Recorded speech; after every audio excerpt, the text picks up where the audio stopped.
Namaskara. A very good morning to all the ladies and gentlemen. Thank you very much for joining for the BCIC Insurance Summit being held today. Thanks for your participation. I am Rupa, Secretary at Bangalore Chamber of Industry and Commerce. This is the much awaited Insurance Summit of the Chamber. I'm deeply honored and privileged to invite today's speakers, our special guests. And I would like to invite Dr. Devarajan, President, Bangalore Chamber of Industry and Commerce, and Senior Vice President, TVS Motor Company. Welcome, sir. Yes.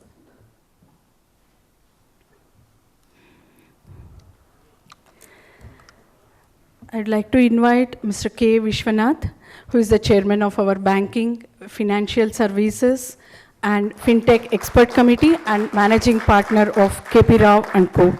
Welcome, sir.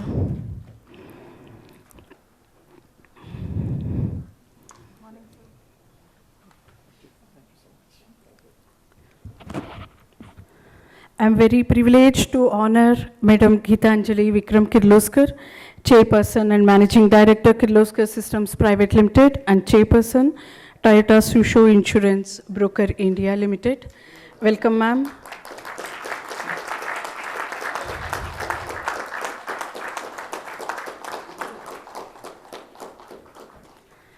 I now welcome Mr. G. Srinivasan, former CMD, New India Assurance. Welcome, sir.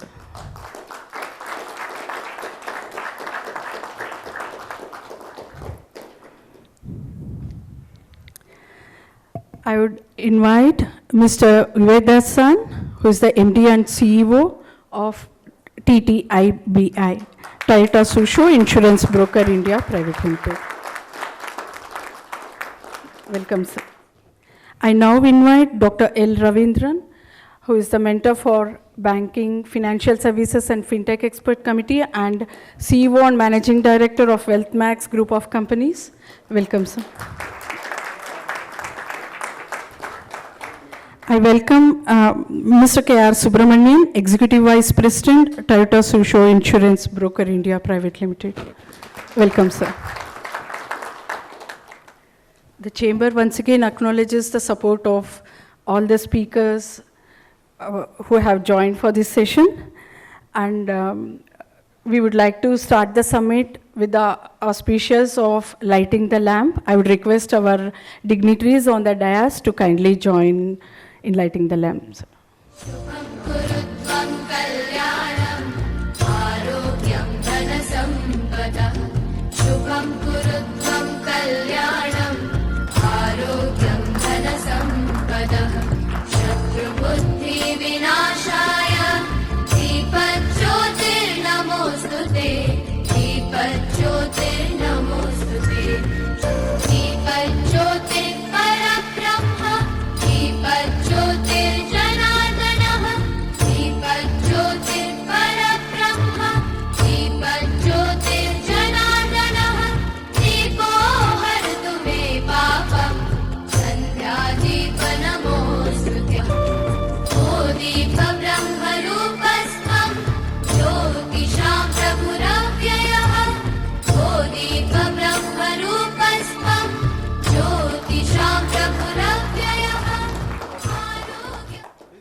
This is our heartfelt gratitude for the sponsors of today's event. The principal sponsor, Toyota Tsusho Insurance Broker India Limited.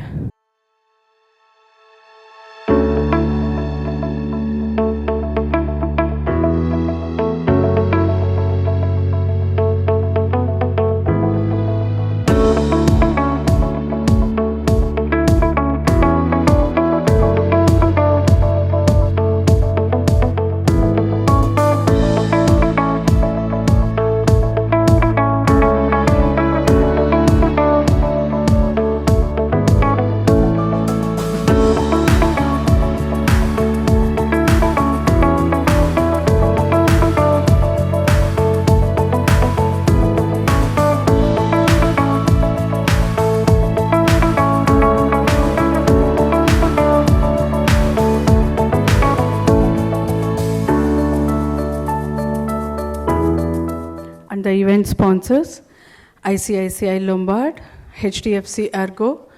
Here is a one-of-a-kind insurer-led ecosystem. Think of it as a help button to make better decisions in life, from healthcare to vehicle management and more. Here puts it all at your fingertips. An expense estimator for medical procedures. Individuals to share their medical journey with you. Wellness calculators to check your health scores. Care guides to find doctors and hospitals. A health content library curated by experts. Traffic challan and PUC tracking, towing and garage services, all in a swipe or two. So say goodbye to feeling confused and anxious about decisions and try Here. What's more, the Here app has a bunch of exciting new features coming your way. Step into the world of Here. Download the app and get started. Here, from HDFC Ergo. Seriously helpful. And Tata Hitachi Construction Machinery. नई उमंग से भरा है आज भारत। लिखने चले हैं हम सफलता की नई इबारत। बदले देश का नक्शा, नया रूप सवारे, बेजोड़ परिश्रम से चमके कल के उजाले। सफल भारत की नींव रखें, चलो देश बनाएं। एक नहर जो खुशियों की लहर बहाए, एक फैक्ट्री जो लांघे कौशल की सीमाएं, एक माइंड जो अंधेरे चीर रोशनी लुटाए। सफल भारत की नींव रखें, चलो देश बनाएं। एक एयरपोर्ट जो ख्वाबों को नई मंजिलों तक ले जाए, एक मेट्रो जो महानगरों का मनोबल बढ़ाए, एक हाईवे जो व्यापार को नए पंख लगाए। सफल भारत की नींव रखें, चलो देश बनाएं। केवल रेत ईंट सीमेंट नहीं, आशाएं जज्बात भरे हैं। हर निर्माण में, हर इमारत में कुछ कर जाने का इरादा है। एक जोश है नए भारत में। बेबाक बुलंद बढ़ते हैं हम, सुनहरा समृद्ध कल हमारा है। ये वादा आत्मनिर्भरता का है। टाटा हिताची, चलो देश बनाएं। Thank you each one of the organization for your immense support. And we also, it would be completed with acknowledging the BCIC annual sponsors, Messrs. Bueller, Continental, Fundamax, IAMPL, MTR, Ramaya Group of Management, SDMIMD, Sona Group, TVS Motor, and Vishwas Group of Companies. Thanks for all the sponsoring organization for your immense support in the activities of the Chamber. I also convey the best wishes shared by our Senior Vice President, Mr. Vineet Verma, who is the Director of Brigade Hospitality, and Vice President, Mr. Prashant Gokhale, who is the Managing Director of Bueller India Limited. Owing to their official exigency, they are traveling, and they have sought the leave of absence. I also acknowledge the support from the core team of the Banking Financial Services Expert Committee. Mr. Sudeep Srikantswamy, who is the co-chair of the committee, he is here, and Mr. Murali, who is the Vice President of Toyota Tsusho and advisor to BCIC. Thank you one and all, and not to forget my team at the Secretariat, Mr. Purushottam, Leo, Preeti, Shamprasad, Rajshri, and the team.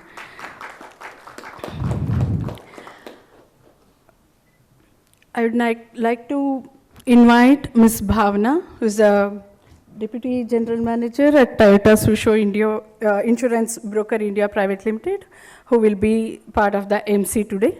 Over to you, Bhavna. Thank you.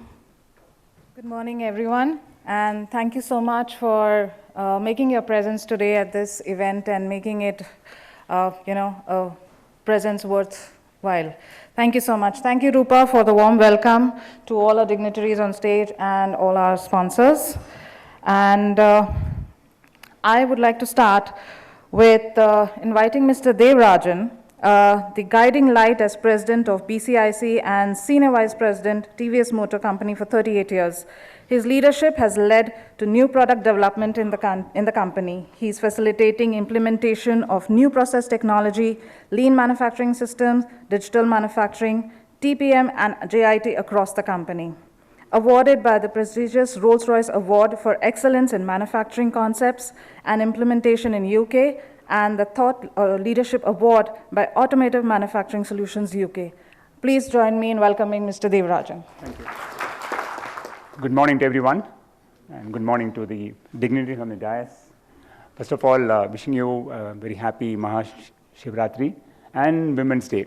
And we have a tall women's leader with us, Geetanjali Kirloskar. Welcome, madam, for the entire. Again, on behalf of BCIC, I'd like to welcome Viswanath, who is the chairman of our banking, in terms of banking and financial services. G. Srinivasan, thank you, sir, for your presence here. And Taka-san, thank you very much. And thank you all the members here who come here on a Saturday.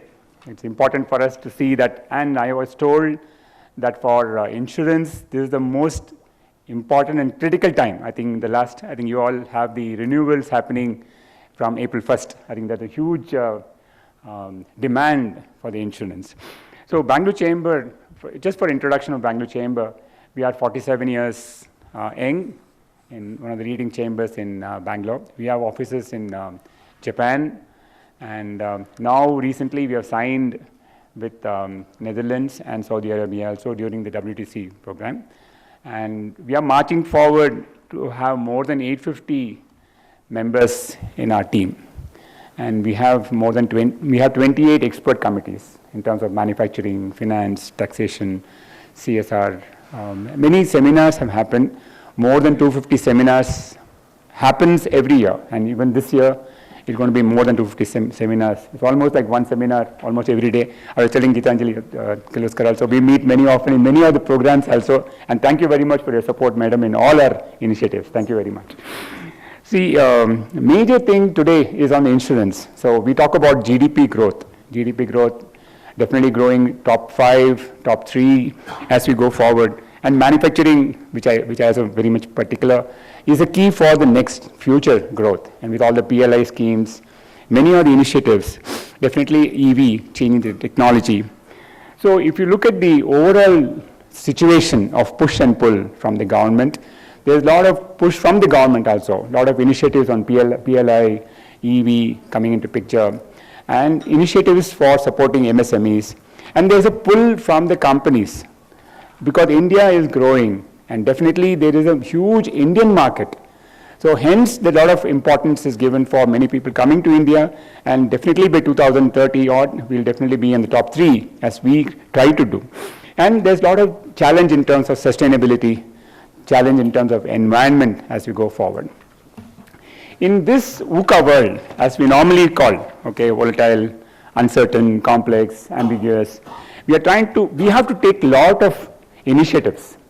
Initiatives means risk, right? Any new ideas, any new opportunity, we take a lot of risk. In risk in various quarters. And risk comes from many, many areas for us also, in terms of the product, in terms of the process, in terms of the people, in terms of the environment today, and in terms of even safety in what we see. So one is to cover through insurance. Insurance is only one portion of what we feel it is so. And the most challenging today is on the cyber risk also. I think we're going to cover a big topic on cyber as we see. And we find that how are we trying to cover ourselves into this risk? In manufacturing, what we do is we have a PFMA called in terms of design, in terms of evaluation of what are the risks involved, how to bring in the new initiatives, new processes, DFMA, PFMA, POK. We have many situations which we try to do in our manufacturing, but definitely finally cover through the insurance. See, we also find some of the social risk involved, reputation. And today, even if you see the recent one, maybe a lot of things happening in terms of the risk in all the business. But I feel risk should be taken as an opportunity for growth. And today's seminar will be dealing with many of the opportunities which will come, which will make India growing towards the top 3. And one major thing is how to manage the risk especially on how to prioritize, how to have insurances, limit high-risk customers. Quality assurance. Quality is going to be the key for success for all of us. And in terms of sustainability, in terms of reliability, if you see two-wheelers today or even three-wheelers, the most important thing for the growth would be on the quality of the product which we make. So it's important to cover these areas to the insurance. And many areas like IoT, in terms of ChatGPT, in terms of many areas is coming, which will give you transparency. Hence, linkages of insurance, linkages of financial areas, linkage of manufacturing, integration, I feel will be the major area happening to all the industries today, maybe insurance companies, our own industries. Integration of all these areas, financial, it's going to happen. Sometimes we call it about quality, cost, time in many areas, it's called delivery. But today, the most important is the time. In terms of, hence insurance becomes important, hence the risk mitigation becomes important. Because if we miss the time, we miss the bus. So that's the area where we are trying to talk about digital twin, transparency in manufacturing, transparency in durability of our areas. As far as VUCA is concerned, similarly there is Bani. Everyone knows. Everyone talking about very, very important thing is in terms of the how to make it, how is brittle today, how anxious, everyone is anxious today, and incomprehensible areas, and how to ensure that we can have action oriented. So we need to look at positive VUCA, positive Bani to take us forward in the future. And each company has different opportunities and challenges today in every area, maybe for agriculture, in manufacturing, in automobile, in every area there is this thing. So we like to listen today with many of the good speakers today. I think, first of all, thank you, Geetanjali, for coming here in spite of very, very busy schedules. We have excellent speakers today, G. Srinivasan, Ramneek Goyal, Lalit Parasad, Balachandran Sheroim, Navneet Kumar, K.R. Subramaniam, Gopal Krishnan, many others today. And definitely it will be an excellent program, as normally BCIC have all good programs. We have EV Summit, we have Manufacturing Summit, all interesting thing, technology in our area continuously. And look forward for your active participation. And once again, and as a tall women's leader, we have Geetanjali Kirloskar here. And we look forward for your continuous support for BCIC and continuous support for us growth of India as such. So today, let's learn about our initiatives, have more and more equal discussions today, and let's make it more and more helpful for all of us. Thank you once again on behalf of BCIC, and thank you for your time. Thank you. Thank you, Mr. Devarajan, for that wonderful welcome speech. I would now like to invite Mr. K. Viswanath, Chairman, Banking Finance Services, Fintech Expert Committee, BCIC, and Managing Partner of KP Roy & Company Chartered Accountants. He has been in practice since 1983 in the areas of corporate audit, risk-based internal audits, information system audits, and advisory services for several clients, including banking, insurance companies, PSUs, etc. Actively associated with ICICI, a member of the Southern India Regional Council of the ICICI for 2 terms, chairman of SIRC during 2012-13, spoken at several national and international forums on a wide variety of topics on audit, assurance, accounting standards, business and operational risk management, corporate governance, family business management, etc. So please join me in welcoming Mr. K. Viswanath. Thank you very much, Bhavna, for introducing me. I'm very happy this morning to see all of you here at this wonderful summit that we have organized on insurance, especially after Mahashivratri, and I don't know how many of you did Jagarane in the night and kept awake through the night. Wonderful that despite that you've all come here in large numbers. Dignitaries on the dais and all of you at the hall here in front of me. We're very happy that you're all here participating in this insurance summit.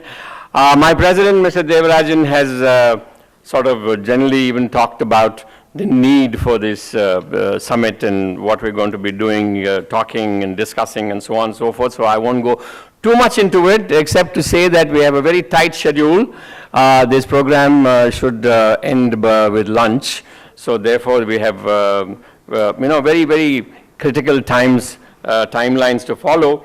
I just would like to say that on behalf of the BCIC and my committee, that we decided that we'll do this insurance summit because one of the subjects we wanted to talk about is cyber insurance. We're all living in this digital world, and digital transactions and interaction, people with people across the globe comes with its own challenges and risks.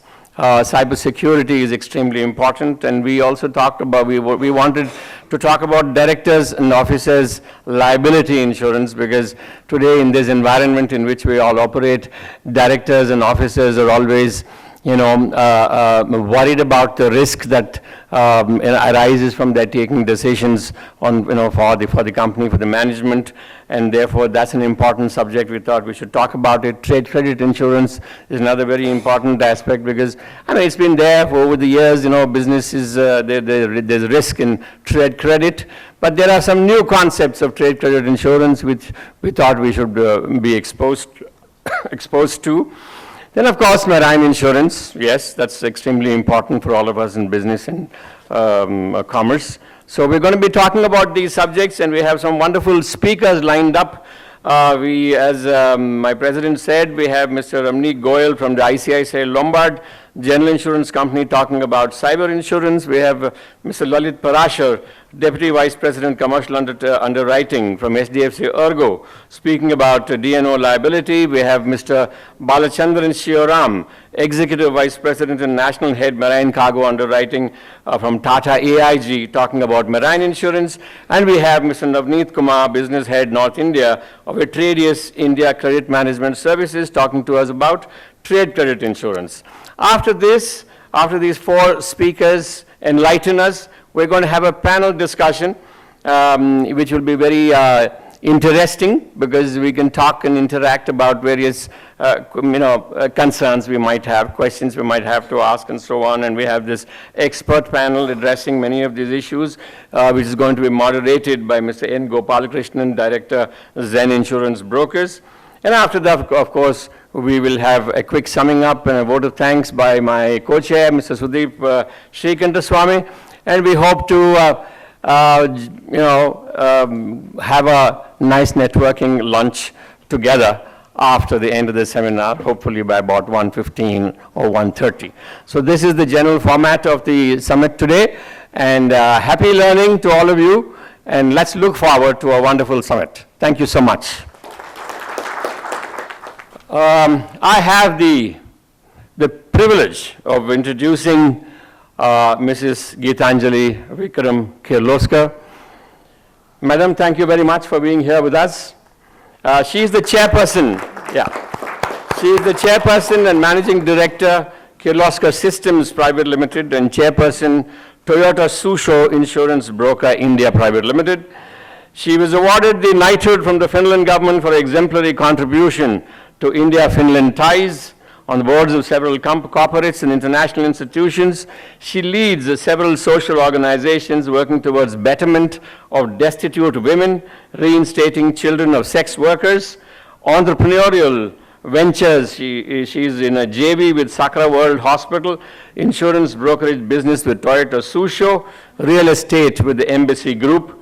The government positions that she holds on the board of directors of Invest Karnataka Forum, Government of Karnataka, and a lot of Indo-Japan initiatives. She supports the JETRO for bringing Japanese startups to India, promotion of the India-Japan business initiatives, and so on and so forth. The profile is very large, but for lack of time, I've shortened it. So, Madam, thank you very much for being with us, and welcome once again.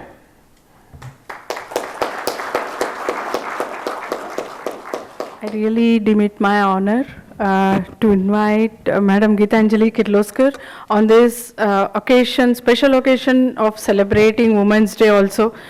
Madam, you are truly an inspirational leader, even to me at BCIC, and I think most of you already know. And it's really our honor to have you amongst us today. Over to you, Madam, please.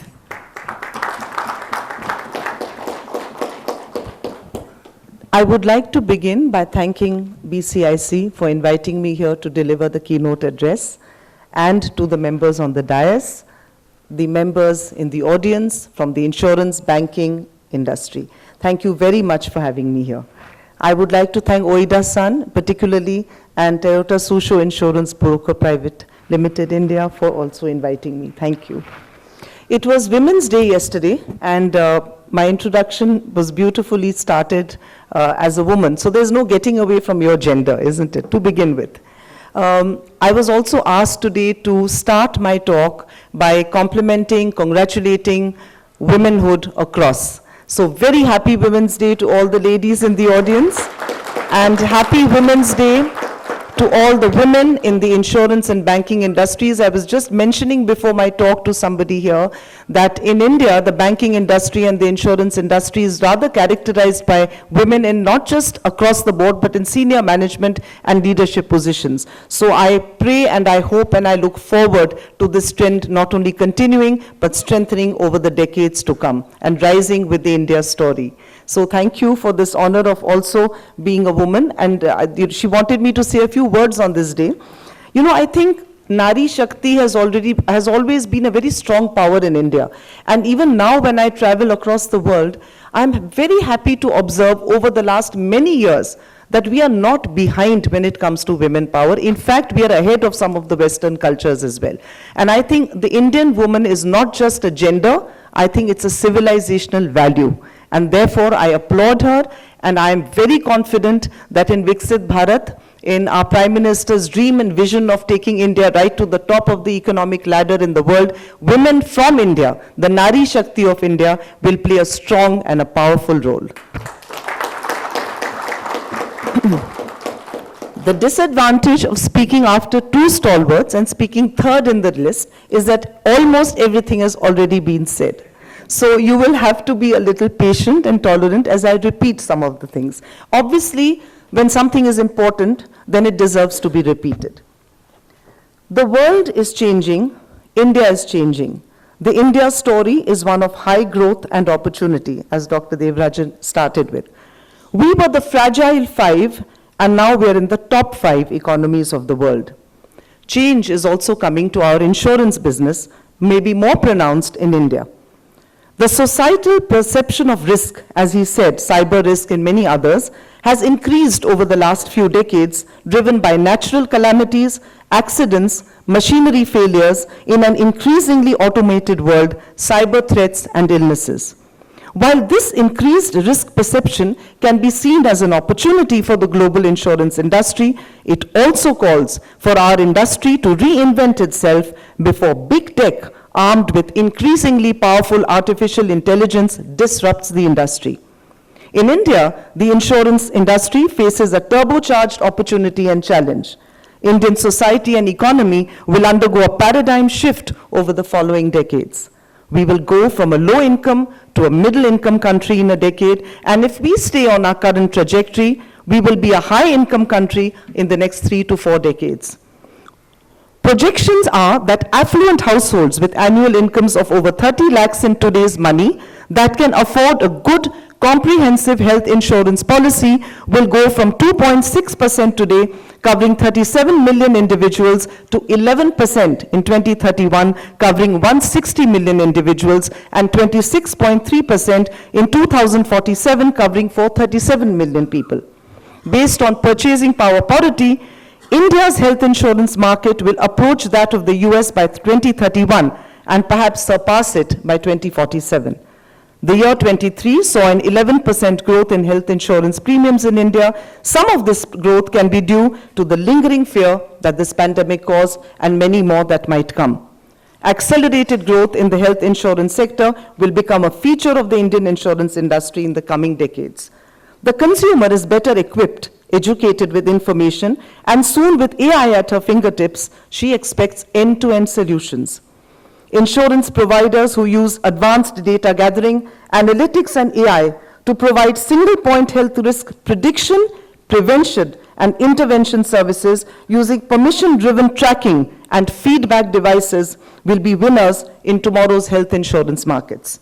The great opportunity in the health insurance sector I've outlined is matched by the insurance market in other B2C and B2B segments in India. Take the auto insurance market, for instance.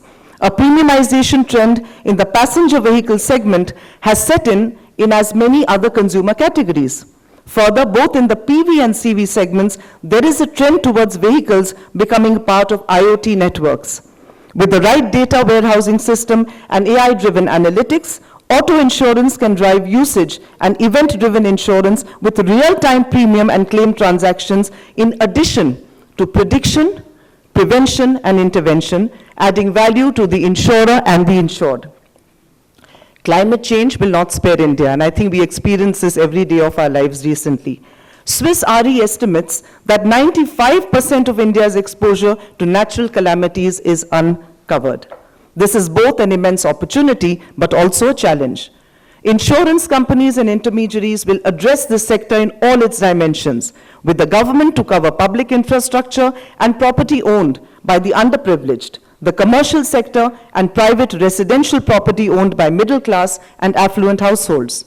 To address this tremendous opportunity and challenge, insurance companies will evolve new prediction and risk assessment models and reinsurance modalities. Doing so will be a win-win for both the customer and the insurance industry. India is spending big on infrastructure, with 10 trillion outlay in 23 and rupees 11 trillion in 24.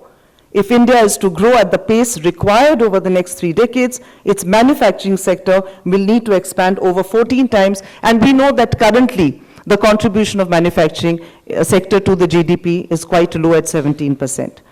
Between the growing infrastructure and new plants and machinery, another tremendous opportunity in engineering insurance beckons. The immense opportunities and challenges the Indian insurance industry faces also heralds a potential shift in insurance intermediaries like brokerages.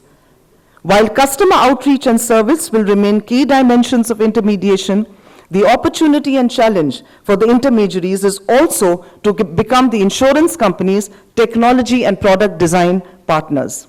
Insurance brokers must work with insurance companies at the cutting edge of IoT systems, data analytics, and predictive artificial intelligence.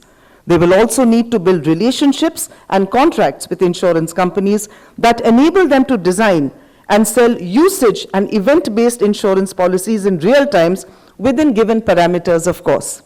At the customer end, they will need the expertise and capabilities to input on and assess risk at the design stage of the complex infrastructure, factory, and fab projects. The Swiss RE prediction for insurance premium growth in India during FY24 is 5.4% and 5.8% in FY25, which you all of course know. Given the Indian economy grew by more than 10% in nominal INR terms and more than 7% in USD at exchange rates this year, and is predicted to go even faster to reach its goal of becoming a 32 trillion economy by 2047. I believe the insurance industry could match the growth of the overall economy at the least. As outlined above, as insurance penetration increases across critical sectors, it should be feasible for insurance to grow at a faster clip than the economy. In conclusion, let me assert, the world is changing unprecedentedly, making risk an integral part of every aspect of our life today. At the same time, technology is giving the insurance ecosystem the means to predict and prevent rather than only intervene. The age of AI has dawned, and as it matures, it will take our predictive and preventive ability to new heights. The opportunity and challenge for the insurance ecosystem are to change the insurance paradigm from a contract focused on action after the fact to an ongoing integral relationship with an individual and a family, with an economic entity, with entire societies and economies. Insurance must become a social good that enables and empowers a better quality of life while powering our economic engine. Societies and governments must accord insurance a place in the social infrastructure matrix similar to health and education. Over the coming decade, the Indian insurance industry has the opportunity to go beyond being a safety net and become a force multiplier for India's economy and its people. And to conclude, I would like to add that corporate governance, in addition to all other quality and delivery parameters, is going to become even more important. And I strongly believe that governance and compliance should be part of your DNA and not just following a system because the law asks us to. As my husband's my grandfather, Mr. S.L. Kirloskar, instilled the Kirloskar value, he said, integrity is non-negotiable. Thank you very much. Thank you very much, Madam, especially on the last line, integrity. That's one of the most valuable takeaway for today's. And as a token of our appreciation, we would like to hand over a memento to Madam Geetanjali Kirloskar.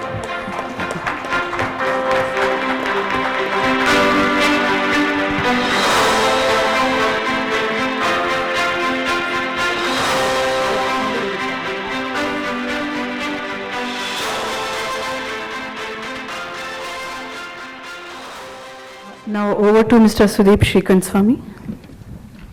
Good morning. A warm welcome to all the dignitaries and the guests on this warm Saturday morning. It's a pleasure to be hosting all of you today.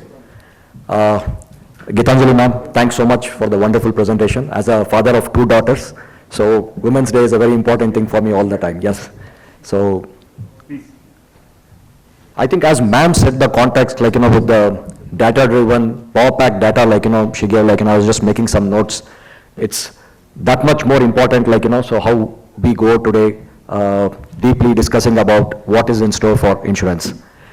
The purpose of any summit or seminar is to discuss problem statements, come out with solutions at the end of the day, right? And we have a power-packed panel today, panel guests and speakers. It's an honor and privilege for me to introduce Mr. Srinivasan, Chairman and Managing Director, ex-Chairman and Managing Director, New India Assurance. He comes with 4 decades of successful experience in general insurance across various regions of India and abroad. He was Director, National Insurance Academy for more than 4 years. 39 years of experience in non-life insurance industry, both in India and abroad. He was CMD, New India Assurance, the largest non-life insurer for about 6 years. And he is recipient of many awards during his long tenure, including Personality of the Year by Asia Insurance Industry Award, Singapore, and Icon of the Profession by Institute of Cost Accountants of India. Sir. Good morning to every one of you. First of all, I would like to thank Bangalore Chamber of Industry and Commerce for giving me this opportunity of talking to you. I'm also really, very pleasantly surprised to see such a large gathering on a Saturday on insurance, especially a long weekend, especially after a Mahashivaratri, where many of you could have, spent some time, praying the Lord. I'm sure the half-a-day deliberations would be immensely useful to all of you in terms of protecting your businesses, making sure that your insurance is properly placed. Madam, I'm the 4th speaker. Imagine my position.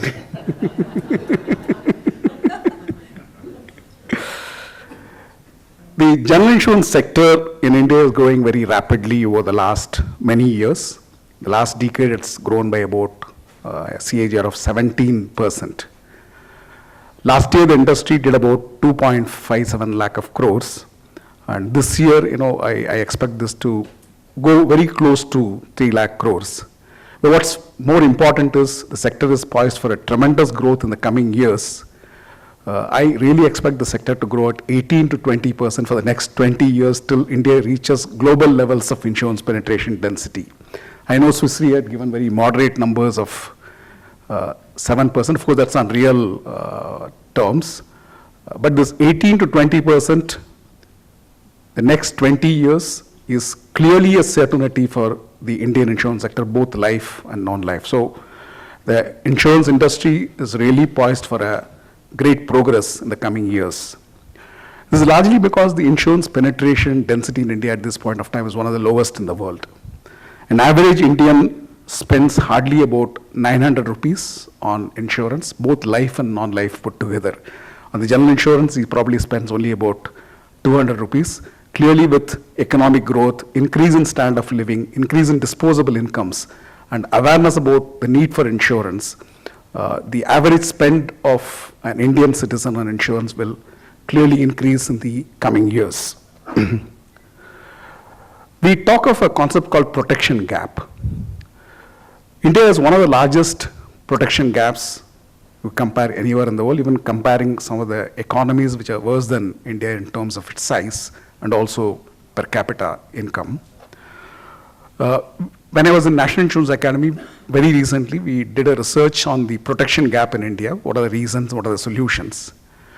Some numbers were very revealing. For example, in the life insurance, there is a protection gap of almost 87%, which means if 100 rupees is the insurance needed, people have only 13 rupees. So 87% is the gap. In pension and annuities, it's almost 93%. In health, it is 73%. So though a large number of people today are under the health insurance net, either through the Ayushman Bharat, also through the government private insurance schemes, a lot of expenditure, especially the OPD expenses, they are not covered by insurance. So almost 73% of people's spend today is coming out of their pockets, and people don't take treatments because they can't afford to take treatments. In case of property, the Swiss Re number of 95% Madam was mentioning. In case of NatCat perils, it's more 95%. We have seen even in cities like Chennai had floods last year, southern Tamil Nadu had floods last year, Kerala was underwater, almost 1/3 of the state was underwater a couple of years back. The protection gap is 95%, even in cities is almost 90%, which means out of 100 rupees economic losses, only 10 rupees is covered by the insurance centers. So we have a very, very long way to go. We all have to work very hard to make sure that insurance reaches everyone and India becomes a fully insured society at the earliest possible time. In case of MSMEs, I know many of you here could be from that sector. We have almost 3 to 4 crores MSMEs in our country, and most of them are uninsured. Even those who are insured because there is a pressure from the banks, they are heavily underinsured. They perhaps do not know what kind of insurance they have taken. And I've seen them whenever they come for a claim, the insurance policy doesn't really, take care of their entire losses. So it's a huge challenge, and I think we need to really resolve it at the earliest. If we really look at why the situation is in India, then we can really look at solutions.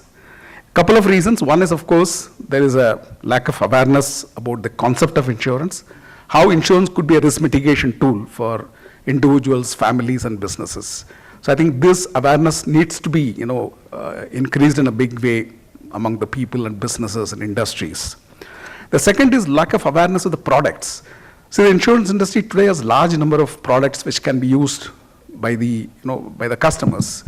For example, in health, there are almost 600 policies, and I don't think, there is any, even if you ask me which is the best health insurance policy, I won't be able to say which is the best. I have no real idea. So there are many products, and people obviously do not know which product is suitable for them because they don't understand the insurance product. Added to that is the complexity of the insurance policies. I don't know how many of you have ventured to read an insurance policy. It's not easy to understand because we still follow the Victorian English legalese. It is a contract, it's a legal contract. I don't think any customer looks at it as a legal contract. So complexity of the product is also a challenge. And then, of course, the general perception, insurers don't pay claims. So this is also very much there. So there is this is something we need to talk about it. So we need to remove this trust deficit which is there. And finally, still insurance is looked at by many as a cost which can be avoided. I think insurance is not a cost. It's not something to be, cut at the first available opportunity.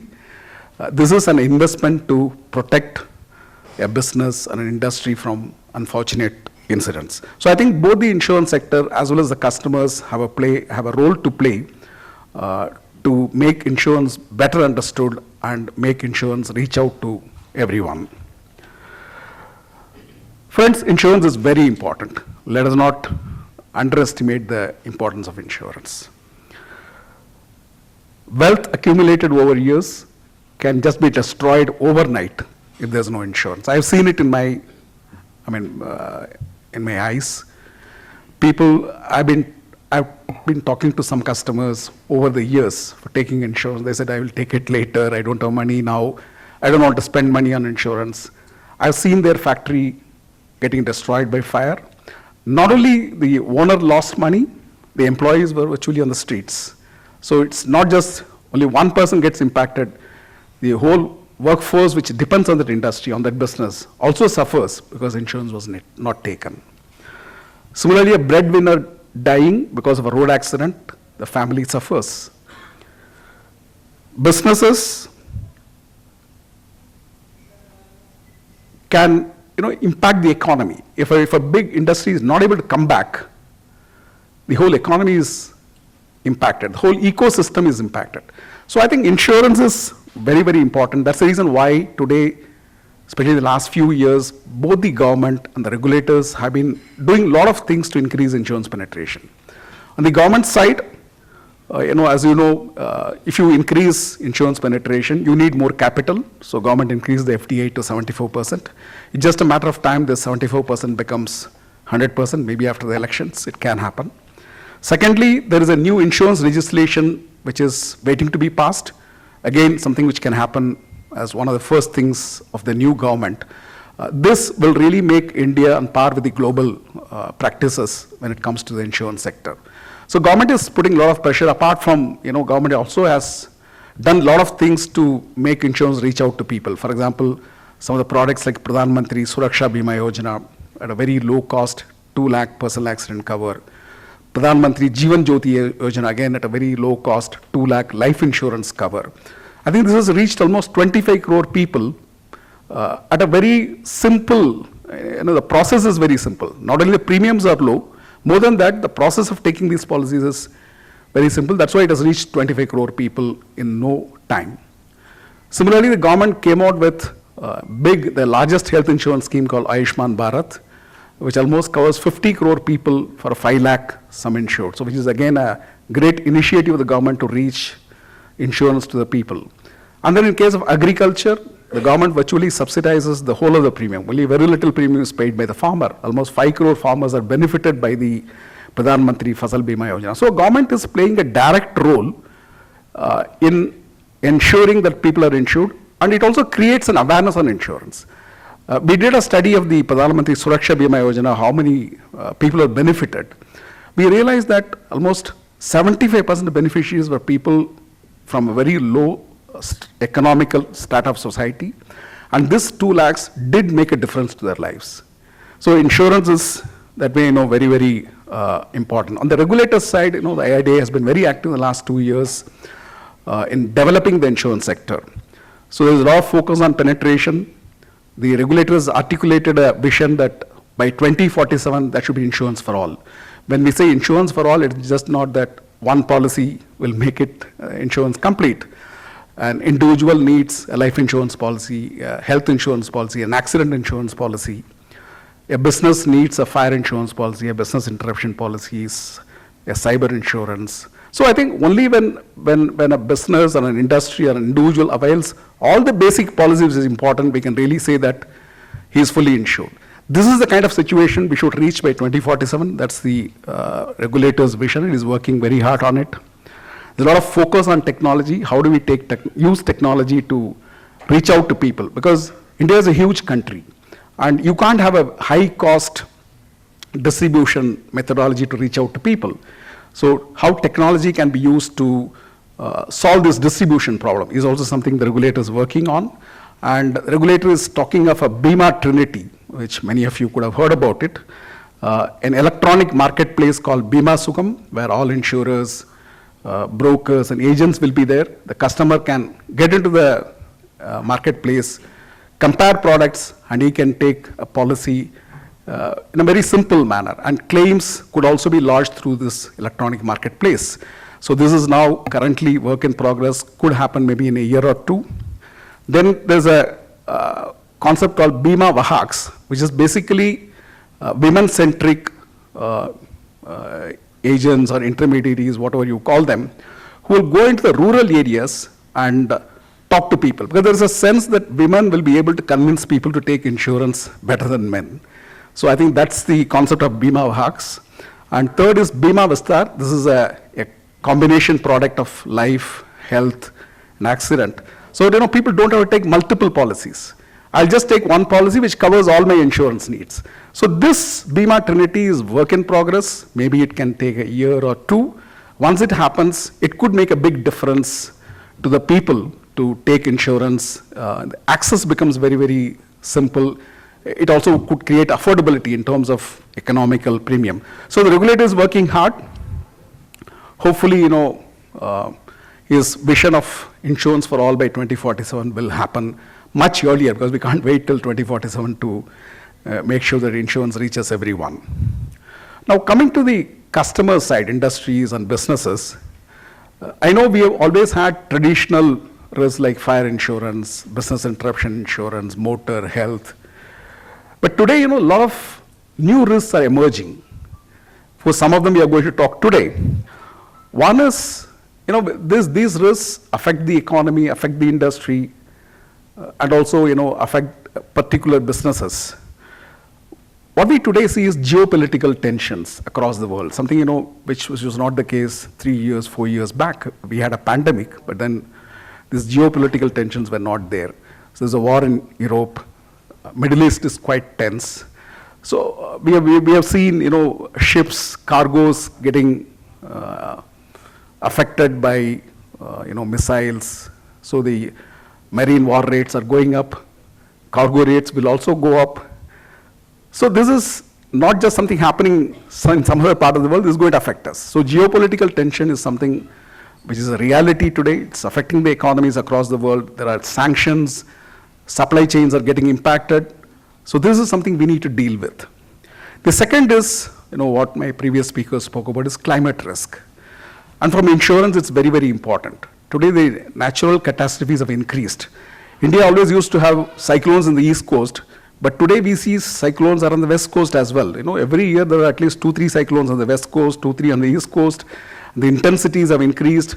Today, every city is exposed to flooding risk. The flooding incidents have increased. More importantly, the intensity of these incidents have also increased. So the global warming, climate risk, rising of water levels, ice coverage of the polar regions are all coming down. There's even a risk of the coastal cities getting submerged over a period of time. So all these are very much there. So as an insurer as well as customer, there is something for us to do here. We need to protect ourselves against these kind of losses. Even in case of agriculture, which is very important for the country as a whole, the monsoon patterns have changed. Today we have, normal monsoon, but the way the monsoon, there is dry seasons, suddenly it rains. So statistically we have a normal monsoon, but then it doesn't help agriculture. So all these are really, casting a shadow on the risk perspective. So I think we need to deal with it. The third is on cyber. Of course, I know there is a separate session on this. Today there's a rising technology dependency. Today I think everyone uses technology, and if technology breaks down, there's a serious problem.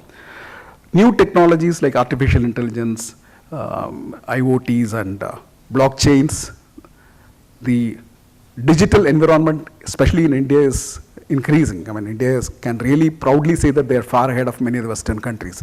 I can say in the insurance sector, probably India is better in terms of use of technology than many of the Western countries. So digital has its own challenges.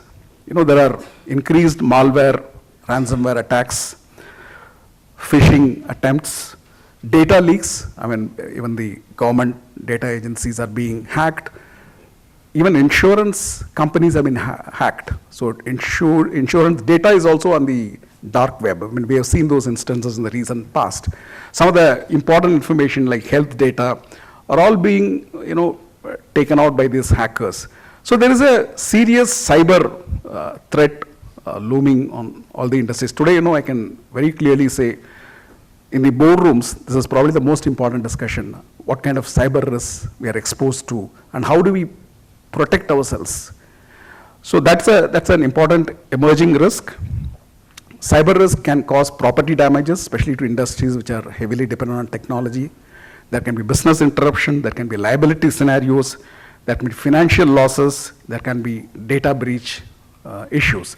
So I think these risks need to be taken care of by industries. And then the other emerging risk is liability. India also, the judiciary has been, taking its time in delivering judgments, which was kind of a protection against, liability scenarios. But then things are changing now. Liabilities like product liability, professional liability, general liability situation is becoming much more tougher these days. But very importantly, as Madam was saying, directors and officers' liability is very, very important, because corporate governance is assuming a lot of focus. The regulators are coming with more and more regulations. The Companies Act, which was changed a few years back, has also tightened many other regulations. The liabilities of the directors increased manifold. Today, I don't think anybody can become a director on the board of a company unless there is an adequate D&O insurance. That's the situation we are today in. If a director joins a board without D&O insurance, he's probably taking the biggest risk in his life. So D&O liability is also an important requirement. 2-3 minutes. Health is not a new risk, but we had a COVID pandemic, but I don't know whether that's the last pandemic. So health is very important. I think all of you should cover not only yourself, but also your employees against in health insurance.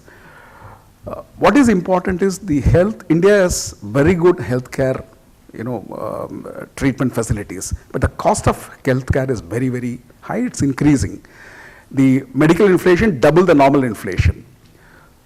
Today, if a person gets admitted one day in one of the metropolitan cities in a hospital, he has to spend at least 1 lakh rupees.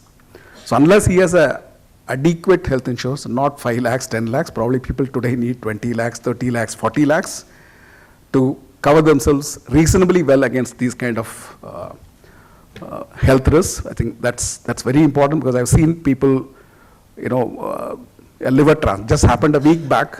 One of my relatives got admitted in a hospital. He was a non-alcoholic, but liver cirrhosis. So the cost of treatment is almost 40 lakhs, and his health insurance was 5 lakhs. So this is a serious situation. So insurance is very important. Now, finally, a few suggestions, because I see some of the customers here. To make your insurance work, it's just not enough to take a policy. How do you make it useful to you? One is, I've always seen that people have no time for insurance. When you go to them for taking a policy, either they're willing to sign blindly, they somehow feel this time is, I have no time. And when there's a claim, they have all the time in the world. And then they discover a lot of those, fine print, small clauses, and then they feel aggrieved. So spend time on insurance when you take a policy. What is the insurance product? What does it cover? What it does not cover? People may say it's an all-risk policy, comprehensive policy, but take it from me, there is no insurance policy which is an all-risk policy. Every policy has exclusions. So please understand those exclusions. Please also understand what are your obligations, because if you don't follow those obligations, your claim may not get paid. What is the sum insured you should take? So these are some key questions. You must spend 1 hour, 2 hours. Don't delegate it to a junior employee in your organization, so that your insurance is foolproof and correct. The second is give maximum information to your brokers or insurers, because more information means your risk will be better rated. You may get a good premium. The third is, it's just not enough to take a policy. When the policy, it's annual contracts. When it comes up for renewal, review it, readjust your sum insured, make sure that everything which has happened during the year is also reflected in the renewal document. So renewal is as good as taking a new policy. The fourth point is, don't just be worried only about cost of insurance. I've seen people shopping around. One company quotes 100 rupees lower, so I'll go to that company. I don't think insurance has to be bought like this. We don't buy our garments at the cheapest available store. Do we buy it on the payments? So look at what is the product, who is the insurer, what is his financial strength, what is his claim payment attitude, I think these are questions you should look at, not just cost is important, but cannot be the only factor on which you decide what kind of policy you take, with whom you are insured. Also, what kind of value adds you get from the insurer in terms of risk management, which takes me to the question of risk management. I think you can't just depend only on insurance, because insurance only pays so much. In a loss, you will still have to incur certain losses which are not covered by insurance. So risk management, important. Risk improvement measures are very, very important. And finally, understand claims procedure. I'm not saying you will have claims, but I've seen people, when a claim happens, they completely are at sea. They don't know what to do, and they get into a lot of problems. Claim takes a lot of time. So understand the claims procedure. So these are some, out of my years of experience in dealing with customers. I think you should take care so that the insurance works for you. Wish you all the best. Thank you. Thank you very much, sir. And we'd like to honor him with a token of appreciation. Thank you, sir, for being with us.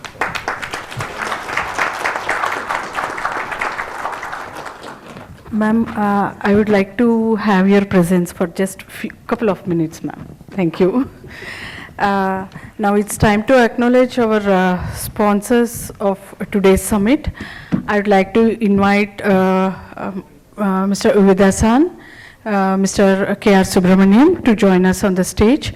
We would like to honor the team of Toyota Tsusho Insurance Broker India for their support. I would like to invite Dr. Ravindran, Mr. Sudeep Shrikant Swami to please join on the stage, and Mr. Murli also. Please, sir.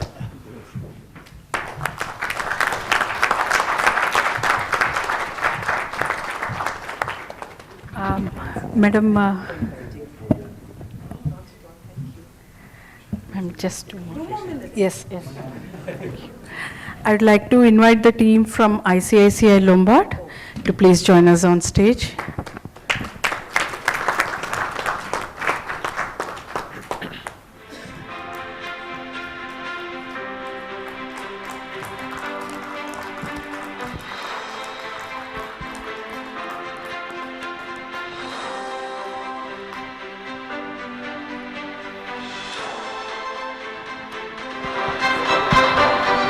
I'd like to invite the team from HDFC Airco, GIC.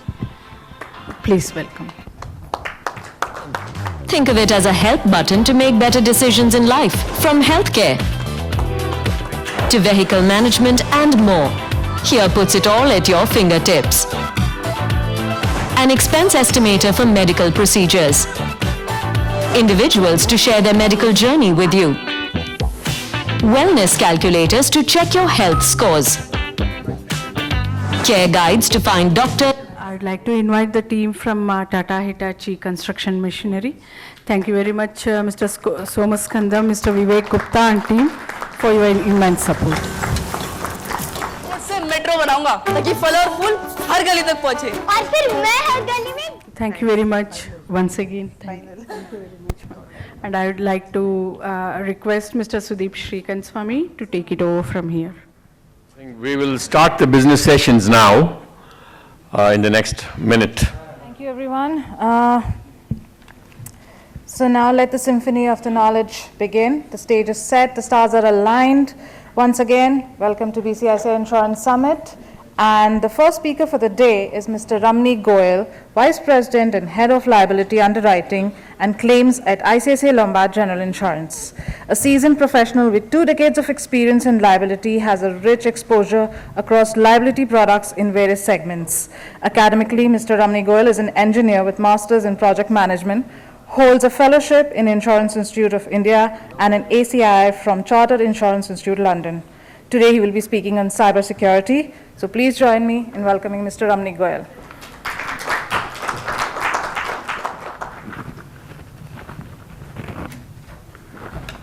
Once again, good morning, everybody. Good to see you all here on, of course, Saturday morning. And thank you so much for this opportunity. Thanks BCIC and also Toyota Tsusho Brokers And it's been enriching a couple of minutes for me, hearing Mrs. Kirloskar and Mr. Srinivasan and fellow speakers, about various subjects.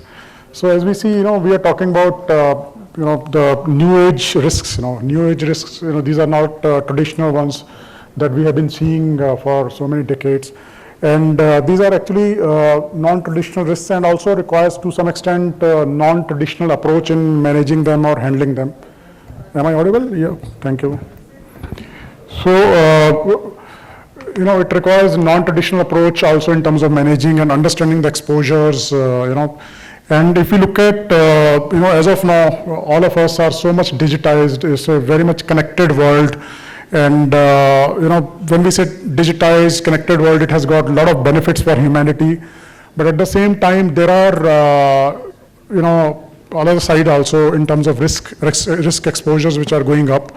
So today we'll talk about one risk which is cyber risk, cyber risk. Here in a couple of minutes, whatever I have today, I will touch upon the landscape, global threat landscape, cyber threat landscape. I'll talk about some of the global events, how it has shaped up the global kind of exposure in terms of cyber. And also talk about some of the cases, which we have seen as a global cases and also cases in India in terms of how attack was, what was the kind of impact and how it shaped up and some of the learnings from these incidents. And then we'll talk about in terms of bit of how do you manage risk and also as Mr. Srinivasan also talked about risk engineering. As of now, it's a very, very new thing in cyber, but we just want to touch about that. So let's start with this. So as we look at, it's very much clear in front of you. It's an interconnected world, very much high potential for cyber threats. And if you look at this chart, on the left side, it clearly talks about, in panorama of global risk, it's in top 10. If you see, some of the risks are very much basics, of the humanity, like cost of living, natural disaster, failure of, in terms of mitigation and all that, climate change. But if you see cyber security, cyber crime, cyber exposure, it was actually, if you see a couple of years back, it was not there in the chart at all. But if you see now, it's at a significant level. And this is how it's actually shaping our societies and, landscape.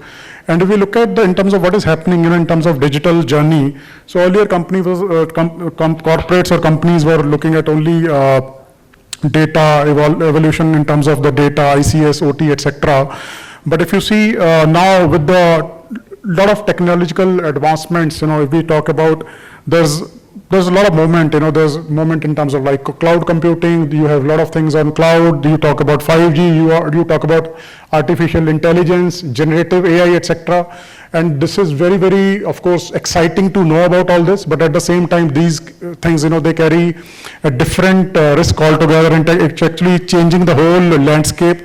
And the transformation is clearly leading to the need for integrated cybersecurity, So let's talk about how the globally scenario is. See, we always say, hackers do not have any passport. They don't require any passport to go to any country. There are no boundaries. It's a boundaryless globe for them.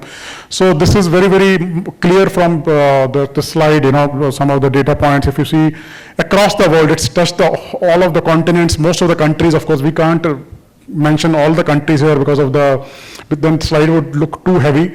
But if you see, there's no country which has been left, I would say, left out of this cyber breach stuff, And if you see some of the large incidents which are like, Air Canada, maybe Air Europe, and maybe Colonial Pipeline. So this talks about, how the cyber threats, which knows no boundaries, are affecting businesses worldwide across the multiple segments like energy, infra, telecom, hospitality, manufacturing, and also things like FMCG, entertainment, banking. This is here we are talking about BFSIs, etc. Banking is the segment in terms of the value. It's the segment which has paid largest in terms of the cyber, I would say, cyber issues, or rather than, I would say, cyber issue. It's just about cyber payments in terms of cyber losses, etc. So you see, there is no sector which is untouched at all, and there is no country, there is no continent which is untouched. And this is where actually we see pressing need for cybersecurity strategies and also global cooperation, to combat these threats. Because one country standalone cannot really come out and say that I'm cyber secure. It has to be really cooperation at the global level. And this is what we see here, in terms of cybersecurity breaches global, worldwide. And now let's talk about when we plot, see this is the threat landscape I was talking about. When we plot key sectors, as we see, as I talked about in the previous slide also, almost all sectors are exposed, almost all sectors are vulnerable, they have paid and all that. But if we look at key sectors, this is the average cost of incident. Cost of incident might include various things, like business interruption cost of managing the ransom, cost of maybe paying the ransom also, whatever. So if we see the key sector, the healthcare is the largest one. Why it is? Because if you see healthcare, it's very important sector for humanity. It's backbone. Without healthcare, we won't survive. And therefore, healthcare, of course, has got very much personal data, sensitive data, and also it's a very highly regulated sector. So if you see all these reasons combined, this sector has got the highest impact in terms of cost of incident. And when we look at again, the fundamentally key sectors, average cost, if you see, average cost is in multiple of $1 million, and here the ones who are, the sectors who have critical data, who have proprietary information, and maybe highly regulated sectors, these are highly exposed sectors in terms of cyber threat. And right side is just few numbers. Let's have a look at some of these numbers. 10.3 billion global losses attributed to phishing scams in last year. During last year, or I would say 2023. And similarly, some of the things like if you look at the third data point, attacks in India. In terms of Indian cyberspace, as Mr. Srinivasan also talked about, it's phenomenal growth. It's double the global average. And similarly, at the same time, Indian healthcare business. You look at this. It's a 2 million. Kind of attacks, 2 million attacks. Can you imagine 2 million attacks? And then also, if you see BFSI again, it's, as I said, affected largely, in terms of cyber threat and cyber incidents. And if you see the last data point, 1 billion estimated malware programs circulated across the globe. And it actually hints at the vast pace of cyber threats, So this is not a, I would say, risk to be taken very lightly or nominally. This is very serious risk. So now let's talk about some of the industry indicators. See, left side quickly we'll look at. When we evaluate industries in terms of their maturity levels. So when we say maturity levels, again, I'm going back to our, I would say, guide, Mr. Srinivasan. He talked about boards, the agenda of boards, So if you look at maturity level, maturity level is actually touched, or it can be sensed from how board is serious about the cyber security, cyber planning, etc., how the risk assessment is done, how the response planning is done. And these are the things that we see when we actually benchmark. So only 20% of the industries have got a decent level of maturity. Rest all are just having a lot of distance to cover. And if you look at the right side here, in terms of cyber attacks, as I've mentioned, it's of course there's a lot of growth in terms of cyber attacks, and there's a indicator which talks about the fear of further increase. It's actually not fear; it's going to happen. If you see, traditionally we used to own assets in physical form, but if you see now, assets. The form of assets is getting actually transformed from physical to electronic or digital. So it's bound to happen, So therefore, only thing is that if you look at global crimes are, if you see some of these data points, global crimes are leaving huge impact on economy, and of course, they're still growing and will keep on growing. And only thing is that we need to see how we really manage ourselves, manage our ecosystem, manage our own company's ecosystem, so and so. And there's a huge, jump in the security spending. If you look at cybersecurity spending, it's one of the biggest, I would not say cost, but biggest investments a company would have. And globally, it's growing up. Of course, the inflation is also one of the reasons. And if you see, besides this growing awareness about the risk, also suggests that there is a insurance spending which will also keep growing. The last point here, 21% insurance. Of course, this is very, very minute in terms of if you look at overall numbers, but a bit of, I would say, good indicator that there's an insurance spend which is growing in terms of cyber, which means what? Actually, people are slowly, I'm using word this slowly, with very much, I would say, consciousness, because the pace at which attackers are going forward is not at all being matched by us as corporates in terms of planning the cyber, in terms of risk management, etc. It's taking time. And there's a really need for us to jack up this pace of adopting cyber planning, response planning, cyber security measures, etc. So then we talk about, let's see, how some of the case studies, I just thought of capturing some of the case studies, because every time when we talk about insurance, people say, it has not happened in India, especially liability. If I am from liability insurance, so, people say it has not happened in India so far, it happens in Western world, so and so. But these are some of the cases which are kind of Indian scenarios, and some of our experiences we would like to bring it to the audience here. If you see, this is a case of professional services company, here there was a root cause that employee opened a file and gave access to the threat actors. And those threat actors, they got free access and they moved literally, within the system. And also kind of course, the crown jewel of a company in terms of cyber security is their Active Directory and all. So they got access to that and encrypted the data. So of course, when the data is encrypted and the whole thing started about ransom, and also, of course, data encrypted and data was exfiltrated also. They got the data. So then there was a ransom. So this is what I'm talking about. This some of the points in some of the subsequent slides. The motive of hackers. The motive is typically money. Motive is typically sometimes reputation, damage to reputation. Motive also includes sometimes I would say proprietary information. So if a company is having so much of proprietary information and a competitor or whomsoever, they are not able to get it for their own business advantage, there could be a possibility, there's a kind of cyber attack launched. So in this case, of course, there was encryption, data gone out, and then there was so and so, of course, the whole of the trouble for the company. So here, if you look at the cost, cost for the insured or the loss for the insured, loss for the company.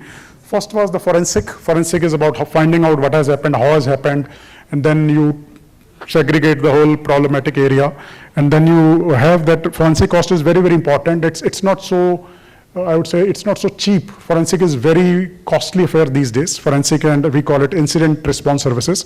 Then here it was a business interruption because they could not run business for a couple of weeks, So there was a business interruption cost, that was lost for the company.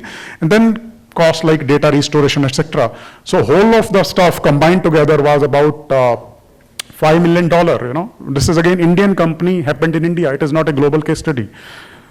So you can look at it and how a normal cyber sort of attack can cause dent to the balance sheet of a corporate. So this is an interesting one. It's a phishing attack. Typically, in fact, these are very, very common these days. We call it as a social engineering stuff. Here, again, employee fell a victim of phishing email.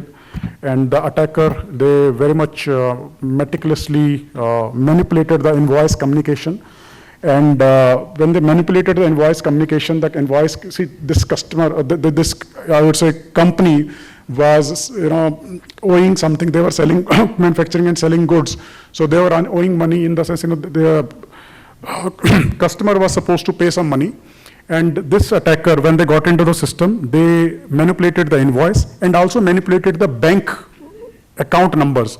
So their customer, this corporate's customer, unknowingly put money in that bank account and it was siphoned off. So this was again about a 1.5 crore. So it's not about only the quantum of the loss, it's just an indicator. But we need to really see what is happening, how it is happening, and how it can impact tomorrow my businesses. So here, in fact, I tell you one thing we always see, we have seen, now India also got a lot of experience in terms of cyber claims, losses. the weakest link, if you permit, can I ask question to people here? So what do you think is the weakest link in cyber? How cyber attack will happen? What can actually lead to cyber attacks? Yeah, please. Compromising passwords. Good, very good answer. Any other? Sorry? Lack of awareness, yes, very good. So I tell you, weakest link in the whole of the chain is the human being. If you see these days, of course, there were days when firewalls were broken and all that they entered into, but weakest link is the human link, Because here, if you see, even if in these two case studies, the weakest link was human. Someone actually clicked on the email, as sir talked about lack of awareness. Lack of awareness, in fact, this is where training of your employees, one is that we will invest in cyber infrastructure, security infrastructure, that's really, really required. But at the same time, if it's like a fort, we have a very, very heavily fortified place, and there are, of course, going to be some gates. If someone opens the gate from inside, you have nowhere to go. So this has happened, unknowingly. I'm not talking about intention of employees, but a lot of times unknowingly they click on the link, and then the hackers, they get very much entry into the space, and then they are free to move around, and then of course the results are known to everybody, So one more kind of case quickly we'll talk about here, the attacker. So this is a case of BFSI company. I see a lot of people from BFSI there, Again, BFSI, as I said, one is that frequency of cyber attacks on BFSI is highest. At the same time, severity in terms of the cost or you can say loss amount on BFSI is the highest. Of course, you all know, because they are into this whole business of managing money, or managing financials. So here, if you see, the attacker used PowerShell scripts to deliver malicious files into the insured systems. And then, of course, hundreds of endpoints we call it as you can say computer or laptop in general, I would say layman's language. So hundreds of endpoints were compromised, and several servers were encrypted. And there was a black matter ransomware, So they have these fancy names these days, ransom attackers, ransomwares, so many, it's sometimes so fancy that, we can't believe that these are going to be really harming the whole of the economy. So then this happened, and then, there was a whole of the business interruption. They couldn't issue the paper, they couldn't really run the business, and the whole thing was in jeopardy. And couple of weeks took for this company to come out of the situation and then be on the regular business. Because if there is a cyber attack, believe me, it takes from couple of weeks to couple of months sometimes to come back on your day-to-day or the normal business or normalization. And here the biggest component in this case, see, incident response of course is a very important, but sometimes incident response is not that costly also if it's managed properly. This is where sometimes we also play a very, very active role in managing the incident for the client, for the insured. But at the same time, the biggest head here is the business interruption. As sir also talked about, the BI is very big. The whole of the business is shut, for example. And if you see nowadays, Indian companies are very, very large in terms of businesses, in terms of profits. So we can imagine even a mid-sized company, let us say 5,000-6,000 crore, the business is shut for, let us say, a few days. It's going to be big loss, of course, loss of reputation and all that. I'm not even counting here, but the loss of net profit. So here the business interruption was the biggest component. It was about 11-12 crore kind of loss, and it was a sort of claim under the policy. So this is about power generation.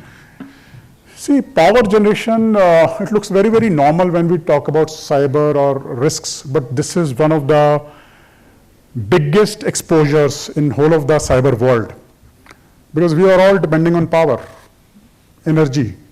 So if power is not there, everything is going to go shut, going to go halt. So power company, but again, unfortunately, some of the companies take time to realize their exposures, even though they are in sector and they have seen attacks. Here, this is a case of course, data breach of company. I'll just talk about the case and then we'll talk about the learnings and etc. So attackers exploited vulnerabilities in web server. See, this web server was actually outdated one, So they did not upgrade the web server. And this led to the vulnerability, and hackers exploited the vulnerability and they entered into. And then post entering, they uploaded the malicious files. So malicious files, it's like a corrupt software, corrupt files. Malware is what? It's a corrupt software. Software with malified intention. It's malware, simple language, So they introduced malware files and sensitive data, for example, employee files, engineering drawings, some of the designs, design documents, they were compromised, rather I would say leaked.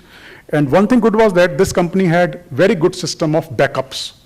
So they were up and running in very, very quick time and restored systems. Of course, there was no ransom payment which was done because there was no need to pay. Everything was kind of available as a backup. And of course, one thing which is important here, they had to incur significant cost in terms of managing the crisis, which is, I always call cyber is just beyond insurance, beyond normal insurance. Cyber insurers are your crisis managers. So they are your partners in crisis management.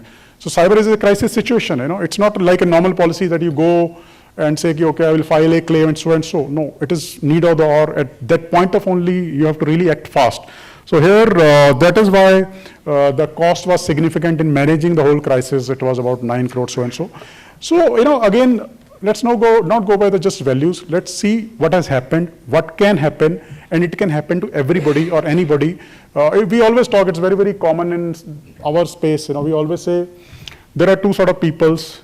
One are already attacked, other are who do not know that they have been attacked. So almost everybody, believe me, even personal also, though it's moreover I'm talking about corporate cyber or corporate exposures, personal also, we don't know where our data has gone. If you go to sometimes some sites, like you go for iPhone and all that, they tell you that this data, this password has been already compromised. But you never know because most of the times we have the same password most of the times, for all of the application. And data leak, if you see the data leak has been huge in billions of counts. You look at some of the things like LinkedIn, some of the things like Facebook, Gmail, etc. Everybody is using it's part of our life. But this data leak is going to be, people don't understand actually also. In India, we always put our DP with a lot of pride, on the WhatsApp, whatever, LinkedIn.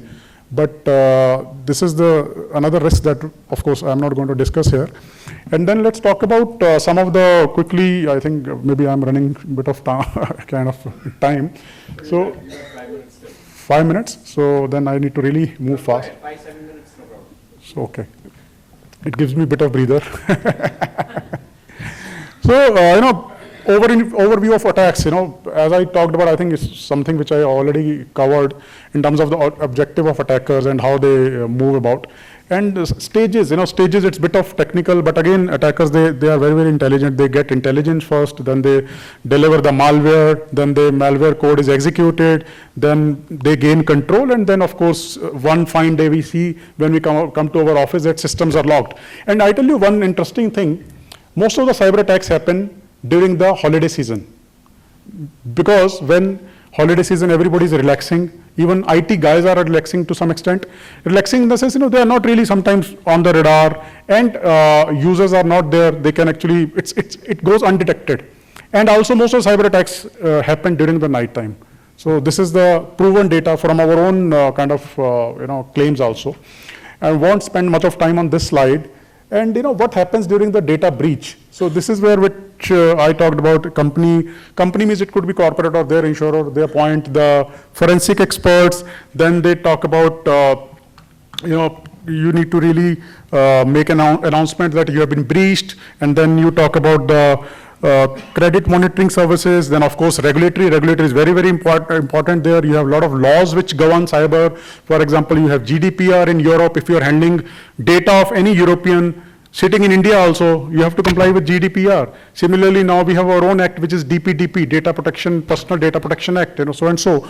So this is very, very stringent. Can you imagine the penalties which can go up to within India also? DPDP talks about the penalties to the extent of 200 crores. And also they're linking with the revenue of the company. It's enormous, I would say, impact. It's beyond sometimes the insurance, So again, the whole learning is that good response plan can be helpful in managing post-breach scenarios very, very effectively.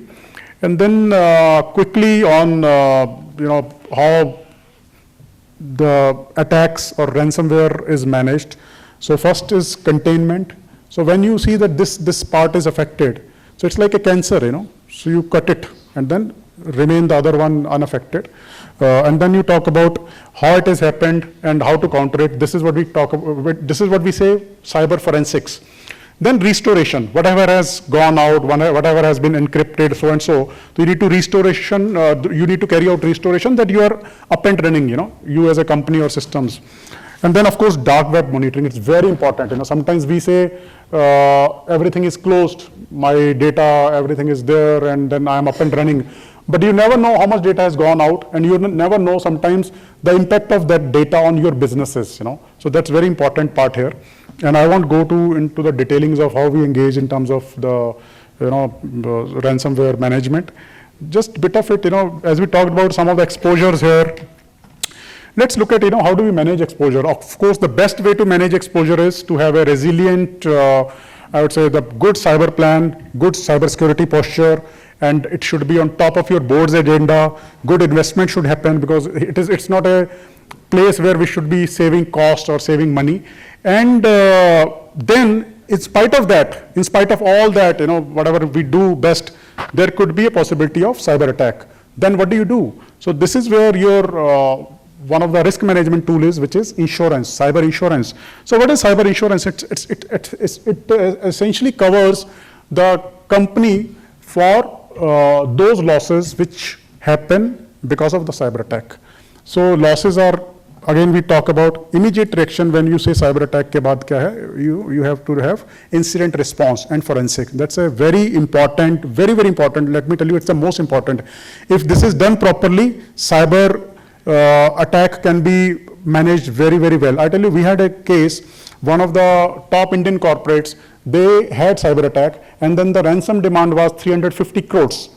And the whole ransom situation, or I would say incident response, was managed very well. We hired one of the best people, and believe me, not a single penny was paid, and their systems were up and running, in a couple of days. So this is the importance of incident management. And then we have the other thing which is very, very important is, business interruption. As I said, business interruption is already very, very big component. This is the policy which talks, or I would say takes care of the business interruption. And then also we have the data restoration. So because these are all very costly affairs, let me tell you, sometimes data restoration, it somewhere takes about 2 to 3 crore also, to get the data restored. So this is very important, and also it depends upon how important personally identified data is, sensitive data is, so and so. And then we have things like cyber extortion. Of course, nobody wants to pay ransom. This is actually not supposed to be really the priority area. And of course, some of the compliance, legal repercussions could be there.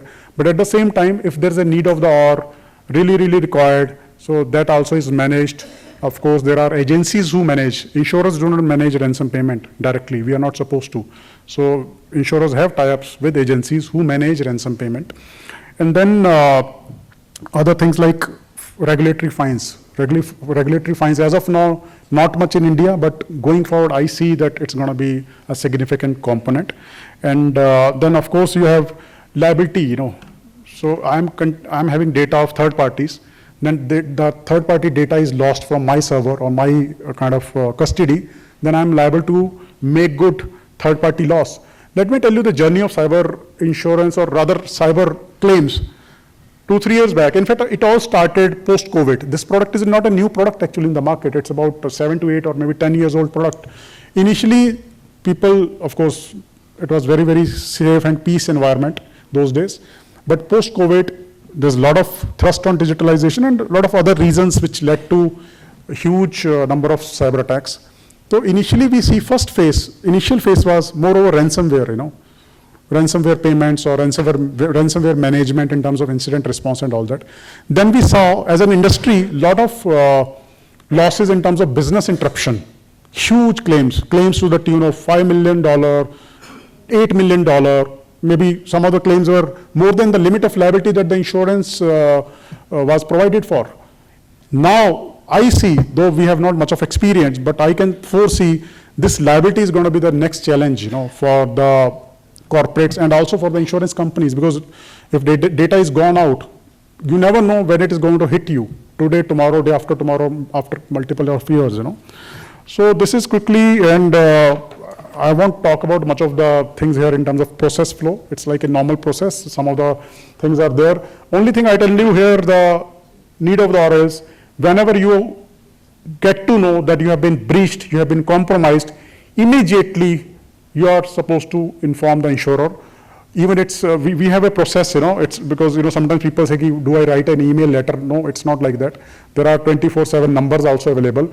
Because then immediately when you inform the insurer, in fact, within 2 hours, we have a call with the incident response agencies. So we work with a lot of service providers, and these are one of the best agencies who are good in managing the forensics. So within 2 hours, we have a call, understand what has happened, how it has happened, how do we contain, what is the root cause, so and so. Then the further process starts.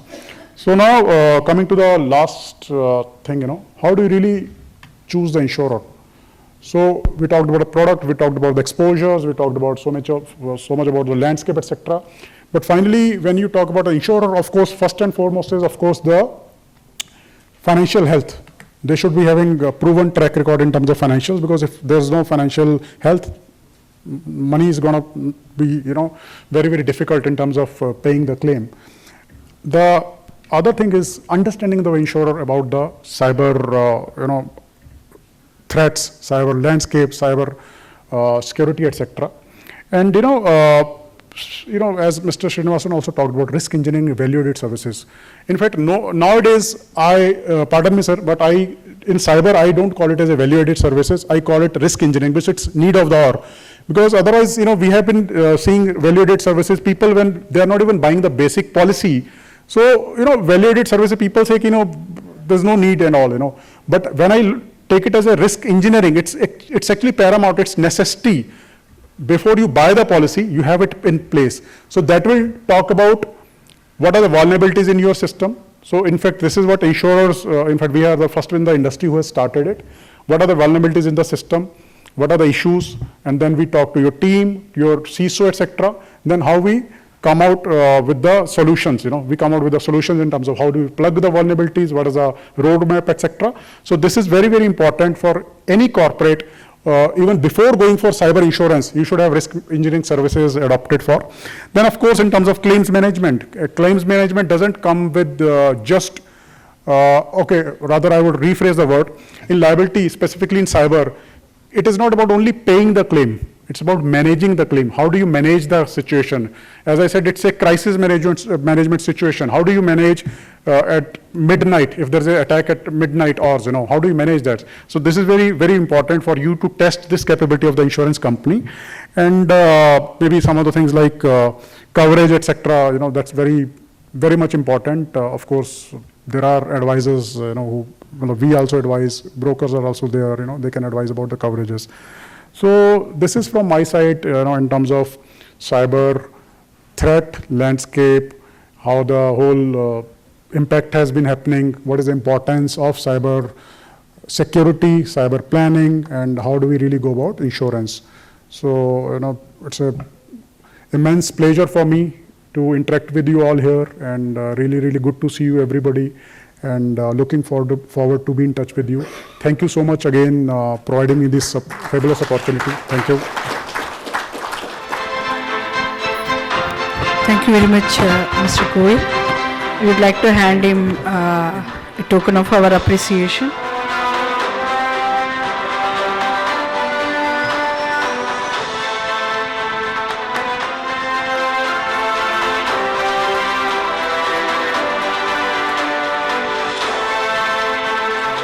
Ladies and gentlemen, because of paucity of time, we can't take any questions. We had to close the session. This wonderful session on an introduction to cyber insurance. So what we'll do is we'll have a little tea coffee break now before we take the next session on. And we also have a panel discussion, as I said, later in the afternoon, so before lunch. So some of the questions that you might want to ask, you could address the panel at that time, or even during tea coffee now, you can interact with Ramneek and, pose your doubts and questions to him. So thank you. Go ahead. Come, please come. Thank you, sir. I have two announcements to make. I'd request the delegates who are yet to register, my team is there at the registration desk. Please do the needful. And post the summit, and while you are leaving the venue here, we have a summit kit, and I request all the delegates to collect the same. Thank you. I would just like to add a little bit to Rupa ma'am's statement here. In the kit that you would be receiving towards the end of the day today, we have added a pen drive, and that pen drive will contain all the 4 PPTs today, that the topics that we'll be covering. So please don't get overwhelmed with all the information that you have here. You will have later access to it. Thank you.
Welcome back, everyone. And as we commence our knowledge session after the break, I would like to invite our next speaker, Mr. Lalit Parashar, who's the head South Zone Liability Underwriter for HDFC General Insurance Company. Mr. Lalit Parashar has over 14 years of insurance industry experience, which includes both insurance company and broking company. Academically, he's an MBA graduate and a fellow from the Insurance Institute of India. Today, he would be discussing the directors and officers' liability with us. So please join me in welcoming Mr. Lalit Parashar. Thank you so much for the introduction. Perfect. Thank you. So yeah, thank you again for joining me today. We'll discuss upon the critical risk management, which one of the such tool is the D&O insurance policy. So as Ms.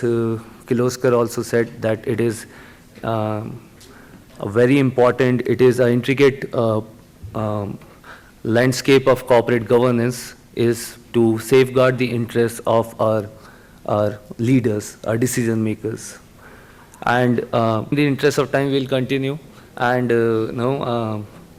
let's discuss about this interesting product. So as I was saying that this is a very critical tool, which is a solution which is provided in place for corporate risk management. So in this intricate landscape of corporate governance, safeguarding, you can. Okay, now I think it is better. So safeguarding the our leadership is not only a wise decision, but it is imperative. And in the process, there is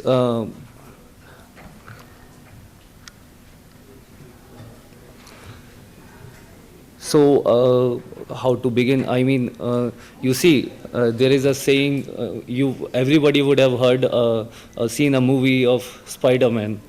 So in a movie, there's a saying that with great power comes greater responsibility, isn't it? In real world, with great responsibility comes a potential legal, potential legal threat. So to ensure to have a proper security, I mean, D&O insurance is imperative. D&O insurance provide indemnity against legal suits whenever, in your personal capacity, whenever you have,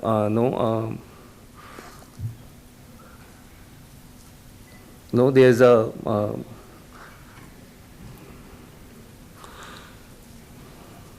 so the D&O policy steps in acting as a shield for the leader against financial fallout of legal actions. So I'll go with the presentation. So who all are insured under?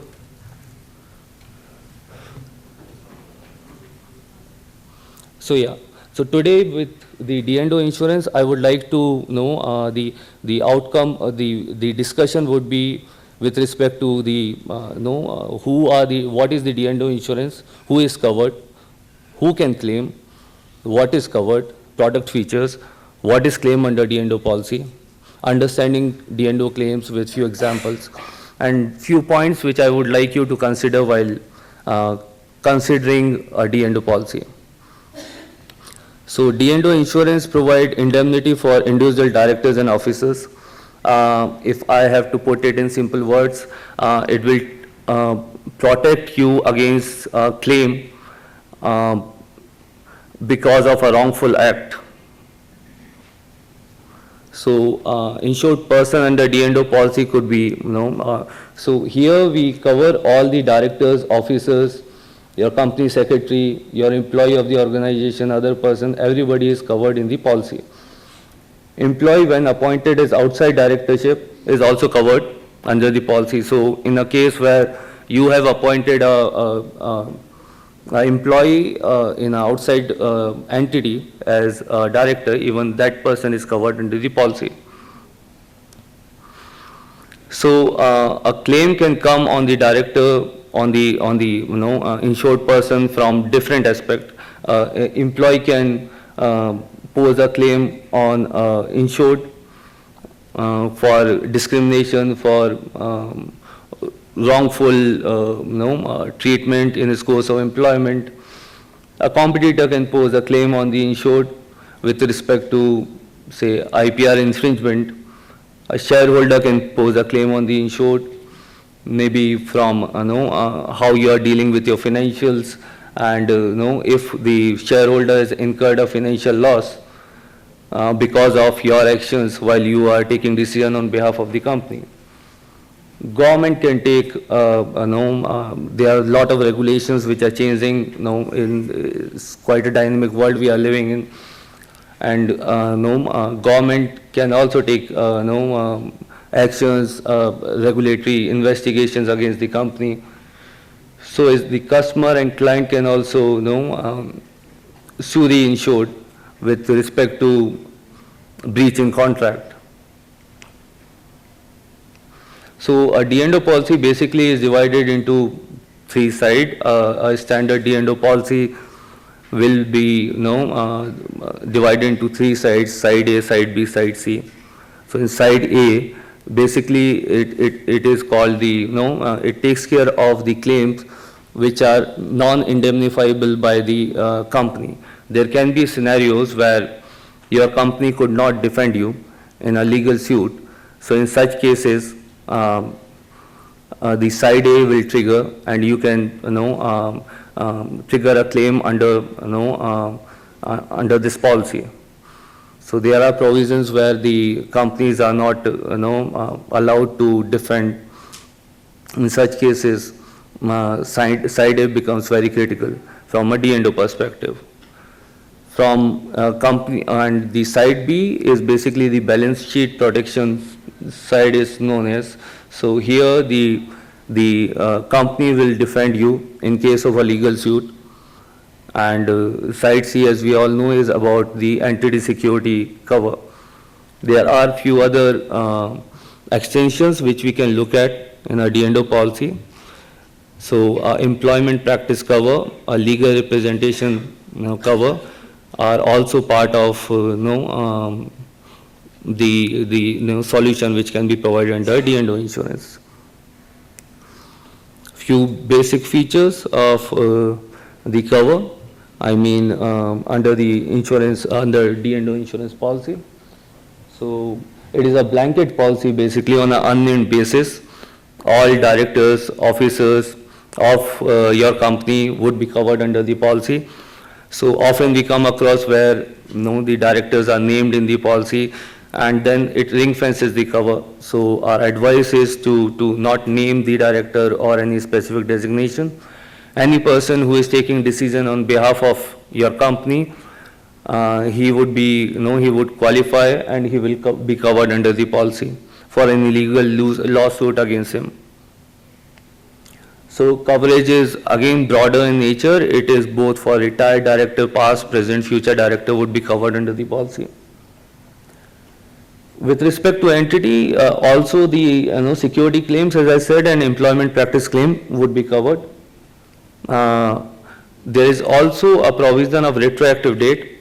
The D&O policy is on the basis of, is on a claims made basis. So here we have to maintain continuity of your policy. That is imperative, because if there's any gap in the cover, we have seen in one of the incident here, there was a real estate company, so they were having this D&O insurance for a long time, and then there was a gap of few days because of some unforeseen reasons. And when they renewed their policy, their retroactive was not maintained, and then later they faced a regulator inquiry, which could not be honored by that insurer because of not maintaining the continuity of insurance. So this is imperative in a D&O policy to maintain a retroactive date. The trigger, I said, is a wrongful act, so it would be defined in various ways in your in various D&O policies. And the claimant group, as I said in my previous slide, could be various, these stakeholders, your competitors, your customers, your employees. Employees are covered in their supervisory capacity as insured, but they are also covered, they can also claim under the D&O policy against the employer, say for any, labor law related issue or any mistreatment during their course of employment. Yeah, so we all know, I mean, this list is ever increasing, the various acts, provisions under which the company is subject to, and the directors, the officers, they are responsible to adhere to comply with all these acts, whether it's a Companies Act, the Income Tax Act, nowadays, as Ramneek was saying, the Digital Personal Data Protection Act. And now the framework is also in place. Government, I think a couple of days back, we saw there's a responsible use of AI where our government was emphasizing on it. So we can also see a framework towards regulating the proper use of AI. So claim under D&O can be triggered because of various events. It can be because of inaccurate financials. It can be because of a conflict of interest in the company, because of failure to detect or act in a management wrongdoing, unauthorized imprudent investment, and so on and so forth, employment practice related claims. So there is a vast scenario due to which a claim can happen in can be triggered under a policy. So these are just few incidents. Like recently, I think a couple of days back, we would have seen a news where about a EdTech company. So there, they are going through some financial issues. So their financial institution who would have funded or invested could be, wary about the fact, and they can, such things can have a potential, possibility of a claim under D&O. There is a financial institution who is asked by the regulator to stop giving loan on gold because of some, they fail to follow certain norms with respect to that. So such triggers, all these triggers can have a potential possibility of a claim under a D&O policy. So here are a few scenarios, just wanted to bring it to, in front of everyone. So wanted to emphasize on scenarios from Indian perspective predominantly. So the first one is about, so this is about a distributor. So she actually alleged the company for, for breach of contract. So basically she was, the contract said that the company will maintain the distribution the sole distribution channel as it was told by the, through the agents or through the people. And later on the company changed their distribution channel to other means, because of which, the distributor alleged the insured for the breach of contract. There was a defense cost for almost to the tune of 6 crores. Similarly, there was another claim in India. I brought all these Indian incidents only so that the understanding that how many claims are happening in India also. So another client, they sued for breach of contract under D&O for IPO. So there was a entertainment industry company one. So they have before the IPO, they have signed few contracts, and right after the IPO, they have quashed those contracts. And their client who got into the contract alleged them for breach of contract, and there was a defense cost which was settled for it to a tune of 2 crores under it. Similarly, there was a scenario where IPR claim was filed. So there was a company in Chennai. So their employee, they left the organization, they joined a company in Hyderabad. And their ex-employer, they sued these employees for the IPR infringement. And their defense costs, including their anticipatory bail and all, was picked up by the policy. Similarly, there was an antitrust claim on a pharma company in Hyderabad, where they were discussing with they were in understanding with other pharmaceutical company to maintain a particular price for their product, which was brought in light, and there was a investigation against them, and the defense cost was settled for that. And as we all know, EPLI claims, they are also very common in nature. So there was a age, gender. So here one employee was has attended an interview, and the employer asked for the asked for further details, including the age, etc. And later that employee was not hired by the organization. So in that case, the employee, he pursued this claim on the insured. And the claim was settled for, in India I'm talking about, so claim was settled for a tune of 2.5 crores. And there was another incident, this I am talking about, is a claim of wrongful termination in an IT company in Bangalore. So this was also settled for 80 lakhs. So claims of this nature happens around us. So yeah, before I sum it up, just a few points I want everyone to keep in mind whenever they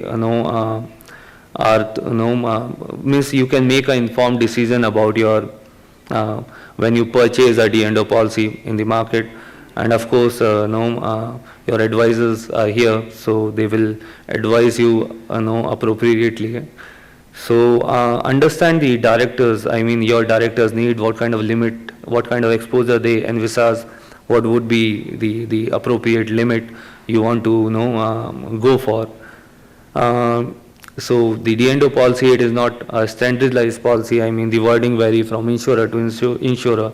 So please go through the wordings and be wary about the fact that your the scope of cover is maintained.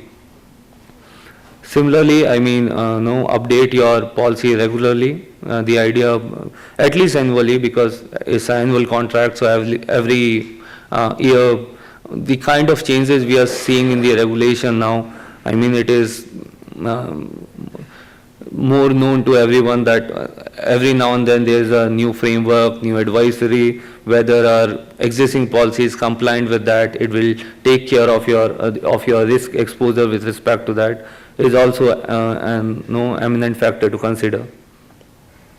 As I said earlier, claim policy is on claims-made basis, so maintain continuity of your policy would again be imperative requirement. And as we it was told earlier also that please maintain as and when there is a claim, please inform it to the insurer, because it has to be on an immediate basis, otherwise it becomes, the admissibility at times become an issue. So that's it from my end. Sorry for the inconvenience in between. So yeah, please, thank you.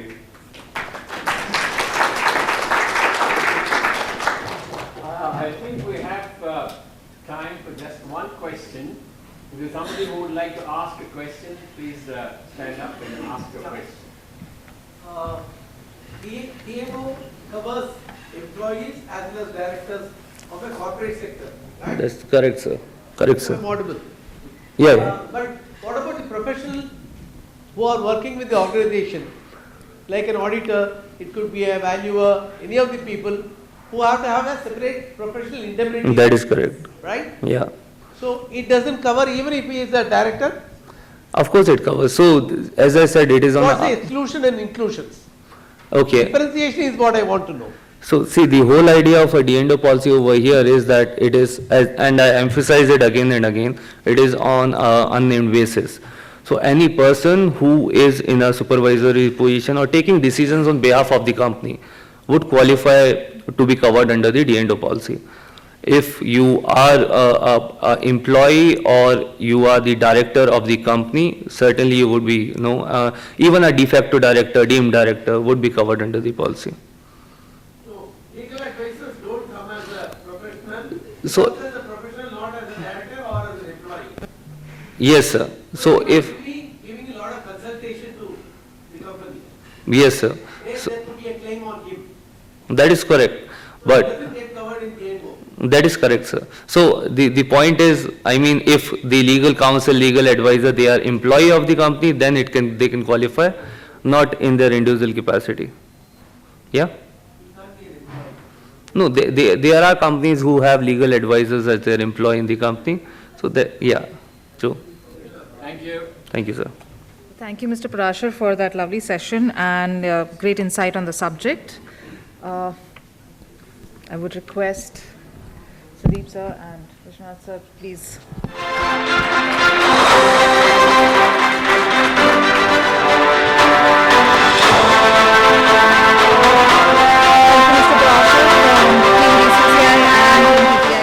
As we proceed further, I would like to call our next speaker, Mr. Balachandran Shiram, Executive President and National Head Marine Cargo Underwriting at Tata AIG General Insurance Company. He has over 33 years of experience in general insurance space, including 23 years in Tata AIG. Prior to joining Tata AIG, Mr. Shiram has worked with United India Insurance Company for 10 years. Academically, Mr. Shiram is a commerce graduate and an associate of the Insurance Institute of India. Today, he would be enlightening us on marine cargo insurance. Please welcome Mr. Shiram. Thank you very much. I have a slight bad throat, but I'll still manage. Thank you very much, BCIC, for giving us an opportunity to speak about marine cargo insurance. Marine is a very vast topic, marine covers, cargo, it covers the vessel insurance, which we call hull insurance, it covers port packages, it covers liability also, so these are all different sects. But then today we are going to talk about marine cargo. We will restrict our discussions to marine cargo. And, basically, marine cargo is anything which goes by sea, air, road, or courier, or now you have drones also being used to carry cargoes. Okay, we have covered one shipment of a pharma product which was sent by drone. So I think very soon we may have a Amazon or a Flipkart coming to deliver, our parcels at home and maybe knocking the door and giving us a parcel. So I think, transportation is developing, and I'm sure we will see more, autonomous vessels or autonomous road carriers which would be used, to transport cargoes for our customers. So basically, if you see marine insurance, it talks about, insurance of properties which are either moved by sea, air, rail, road, courier, inland vessel, inland waterways. Wherever we hand over the cargo to a third-party bailee or a logistic operator, all those things would get covered under marine. Of course, mode of conveyance would be different. There are different coverages available. But importantly, I just want to show, what sort of losses that we cover in the cargo policy. Basically, you could have a damages, you could have a general average, you could have a piracy. I think piracy is again, showing its face up. You could have a financial consequences. You could have a strikes, a loss to the cargo due to strikes. And the carriers would be limiting their liability. No carrier would give you 100% of recovery. That's the need for marine insurance. You could have catastrophe, what we saw in Beirut, that ammonium nitrate was stored for 6 years and suddenly, the shore tank blasted. So there could be, many such, events which requires cargo insurance, okay? And typically, this is what happens to our cargoes when it is at sea. You could have a fire on the vessel which could damage our cargoes. You could have accumulation exposures, automobiles which are, awaiting loading on the vessel. I remember we had settled a very large claim, for an auto manufacturer when tsunami struck Chennai. It was a large claim of 26 crores. Chennai floods, we saw there are accumulation losses. So there are huge exposures, on cargo. It is not just the transportation exposure, it is also an accumulation exposure. Some more movies, some more pictures of the vessel being grounded, collision of two vessels. So these two vessels, this actually happened in Bombay when, this vessel Khalija and Chitra, they collided against each other. Chitra actually sank, it sank outside the Bombay port. Khalija was actually carrying steel cargoes, water entered the holds and then the whole steel coils got damaged. This is same picture. You could have storm, you could have, jettison losses, cargoes being thrown out of the vessel to lighten.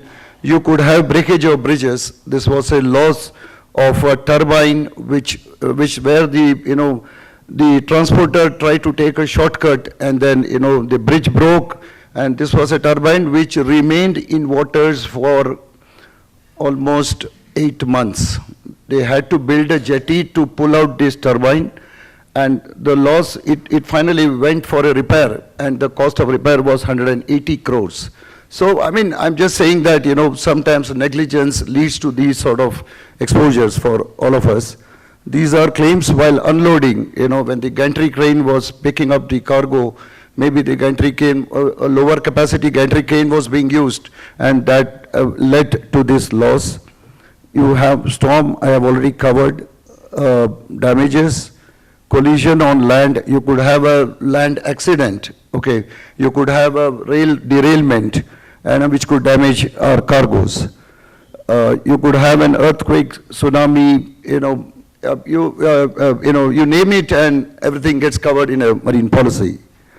Primarily, we'll just summarize it. It covers loss due to damage, accumulations, theft, pilferage, non-delivery, accidents, container lost at sea. These are jettison. You could have natural or catastrophic events, the accumulation, again, losses or, act of God losses. You have a general average loss. You could have a salvage loss. You could have a temperature excursion losses on pharma products or fruits, vegetables. You could have, all these liabilities are restricted by the carriers. So whatever is not covered by the carriers would get covered by the insurance policy. Piracy, and again, it covers war and strikes. The war cover is now becoming more and more pronounced, with the geopolitical situation. So primarily, in a marine insurance policy, while we cover the cargo of our customers, but the cargo insurance is covered based on the contracts between the sellers and the buyers, When our customers either procure materials or they sell cargoes, they require marine insurance, and these are governed by the contracts. These contracts, the objective of these contracts are to provide, a cover for the customers until they have an insurable interest, whether it is by sea, whether by air, by road, or by, rail conveyances. And primarily, these are defined by the documents, these are defined by the cargo descriptions, because many of the general average losses have occurred because of a wrong descriptions provided to the shipping line, okay. So it's very critical that the cargo description has been provided. There is also, the description of the cargo, the payment terms, between the seller and the buyer, and also, the liability for each part of the damage and a timely delivery. So these are majorly, coverages or terms which are discussed with the customer before a cargo insurance is offered to them. All right. So typically in a marine insurance, we have three major parties. You have a seller of the cargo, you have a buyer of the cargo, and you have a transporter. So we normally call all the three of them as a hero, heroine, and a villain. So we know who is the villain. So it's always when our customer hand over a cargo to a logistic operator. After that, what happens? Neither the seller nor the buyer knows. But when a buyer receives a damaged cargo, that is where the insurance company comes to play and assist our customers in compensating or indemnifying the losses which they have done. So primarily, if you see, I'm sure that all of our customers would be conversant with the international commercial terms, Incoterms that we call in short. And majorly, these Incoterms keeps changing once a decade. We now have a Incoterms which is 2020. And if you see the slide, there are Incoterms which are provided, which are meant for other conveyances, some which are relevant to sea transportation. There are some new Incoterms which have got replaced, DAP, DPU, DDP, which has replaced the old Incoterms. So there are 11 different Incoterms which the client may negotiate, when he is either procuring material or when he is selling the cargoes. I'm sure, most of us would use, FOB, CFR and CIF, but I think now the use of DAP is becoming very, very, very prevalent and more frequent. So, primarily the insurance policy also runs concurrent to these sale contracts, However, the buyer or the seller negotiate their contract. Based on that, the marine insurance services are provided.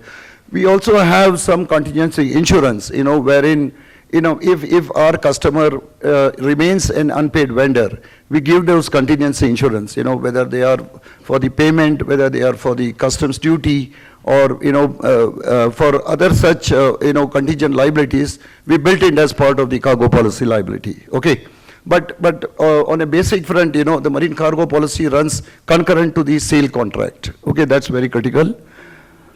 Secondly, is that what are the coverages? Primarily, for sea shipments, we have an Institute Cargo Clause A, which does not say what is covered. It only says what is not covered.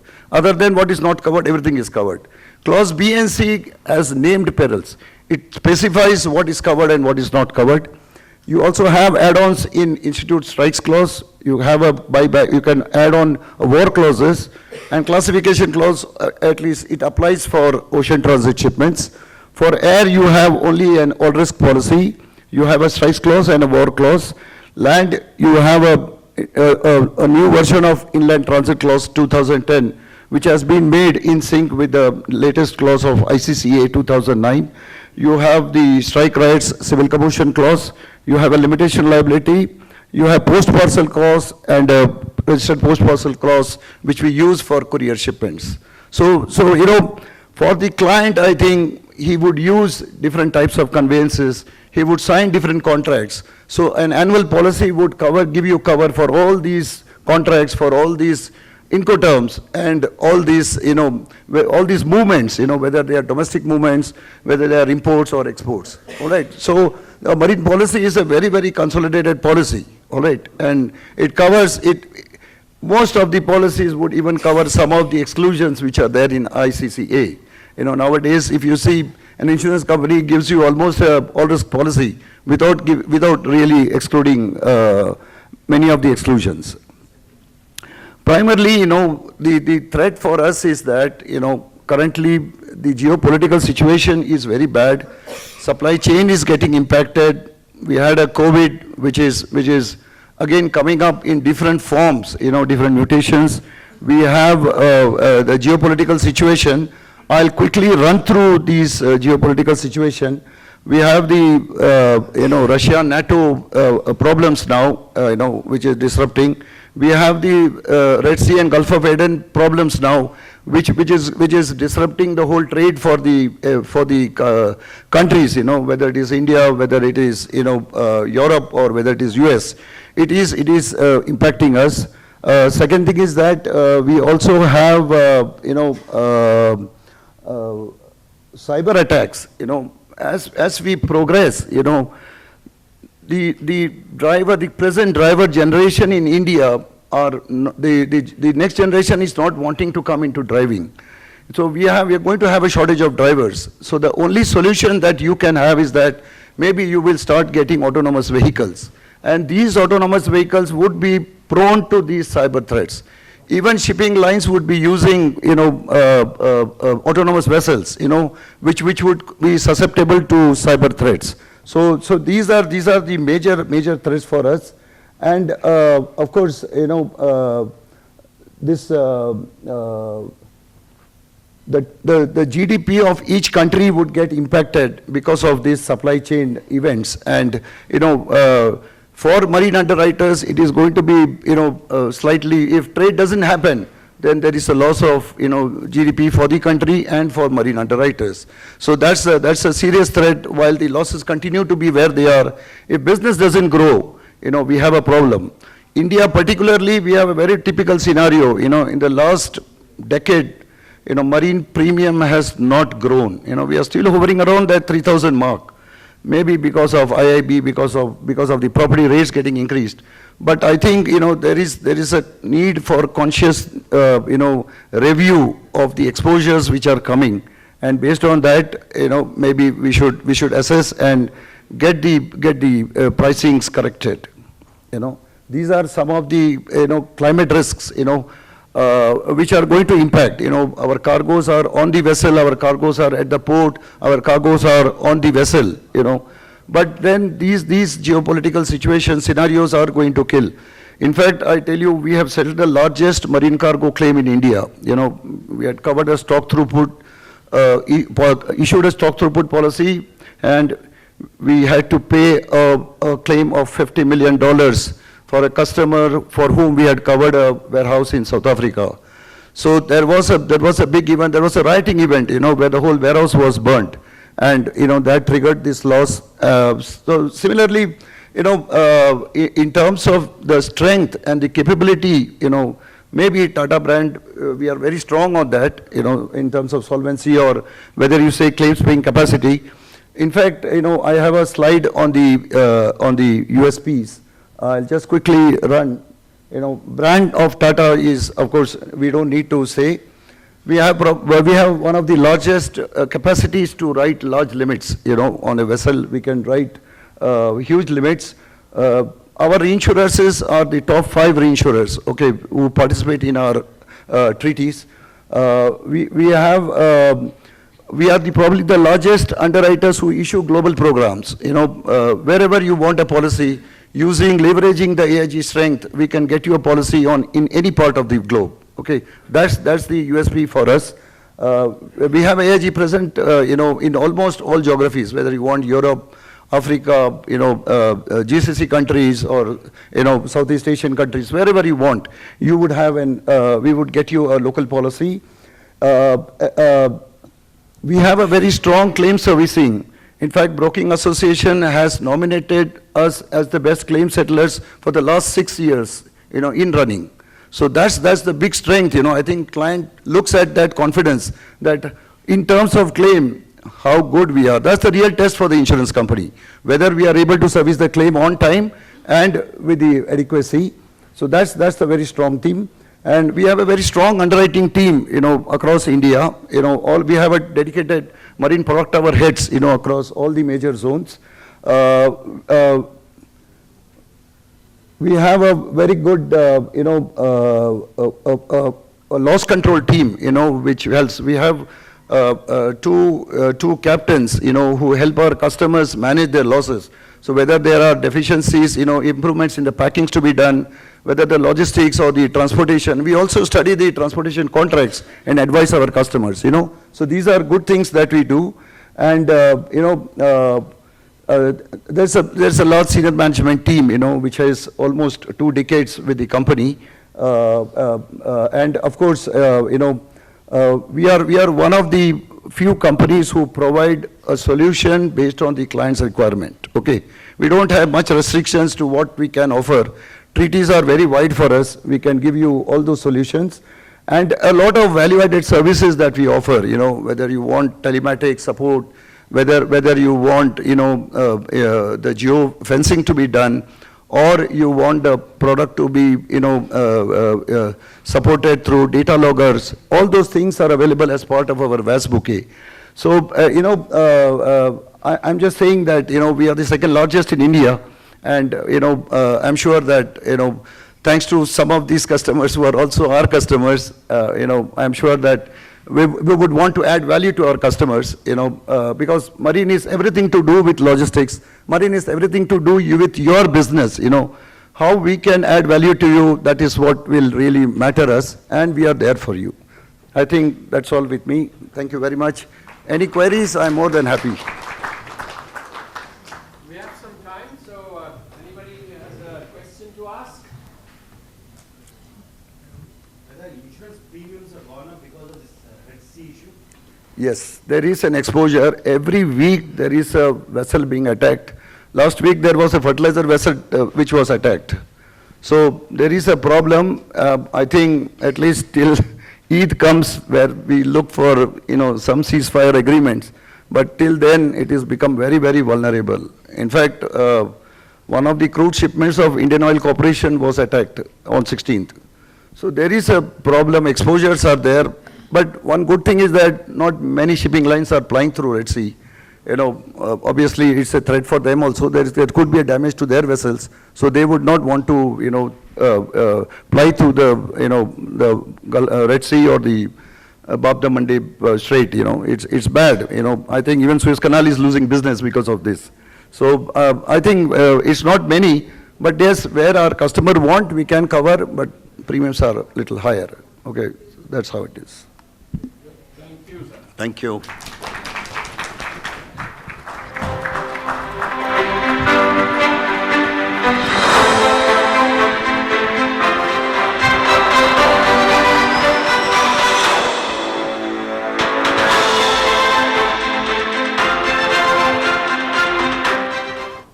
Thank you for that lovely session, Mr. Shivaram, and sharing your knowledge with us. I would now like to invite our next speaker, Mr. Navneet Kumar, Business Head, North and East Region at Trades Asia. He has 15 years of work experience in trade credit insurance, commercial underwriting, including 9 years at Atradius. Atradius is a company that has 2 partners in India. the New India Insurance, and the HDFC Ergo General Insurance. Academically, Mr. Navneet Kumar is an alumni of National Insurance Academy, Pune, and insurance associate with the Insurance Institute of India. Today, he would be discussing trade credit insurance with us. So please welcome him on stage. I sincerely thanks BCIC and the principal in sponsor, TTIBL, and the event sponsor and annual sponsor to give me this opportunity to talk about the subject which I really love and always passionate about. And I once again welcome and thanks this such a lovely audience to be present on a weekend. You know, what is the good thing is said about the credit. Credit is an tool which not only accelerate the growth for the economy, but is always accelerate the growth for any business enterprises, who want to increase the top line. And I am pretty much confident and proud to say that among the various insurance products available worldwide, this is the only product which is seen as a business enabler, and it is not really looked at as a business cost, whether it is in pretty much investment which help you to grow your top line. And I think this would be really interesting to start the discussion on trade credit insurance.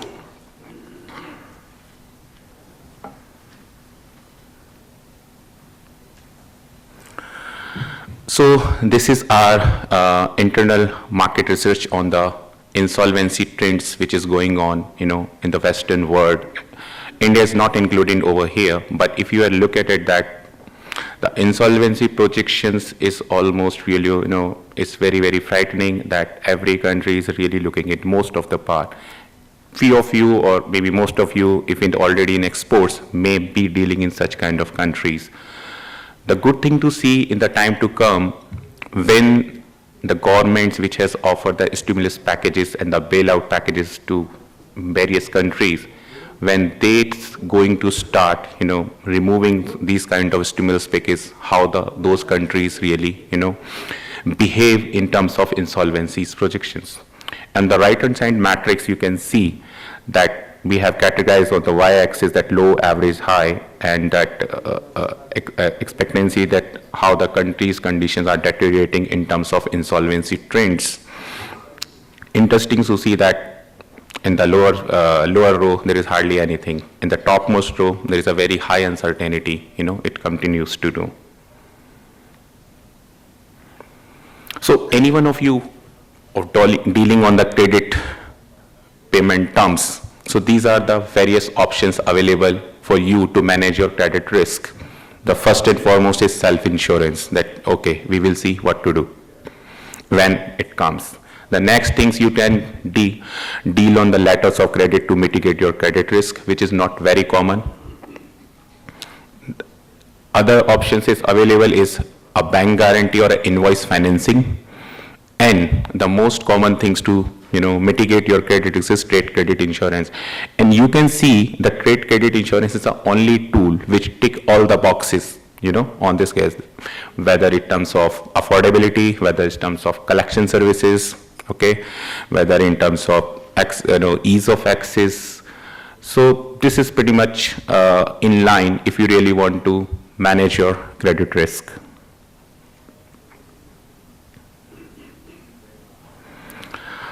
Now you know what are the credit management tools available in India. Now let's have a look on the recovery legal framework in India and how effective it is. It is an open-ended question. Everyone can have a different opinion on that. But as far as recovery legal framework concerned, we do have only three ways. Either you can go civil suits, and if you have post-dated checks or security checks, then you go section 138, and the last NCLT. All the options have their own, pros and cons. For example, civil suits, it takes a lot of time, indefinite times, okay? Complex process. Section 138, first of all, you must have the post-dated check or security check to initiate this. In today's time, when you are really growing, not necessary that you have this in place as a security management, okay? And if I talk about NCLT, okay, this is pretty much effective, but it can be used above certain threshold. For example, if somebody has defaulted you for over an crore, then only you use this particular tool, and this particular tool can be used only for against the private limited companies, which are the companies which are non-corporate like partnership firm, proprietorships. You cannot use this tool.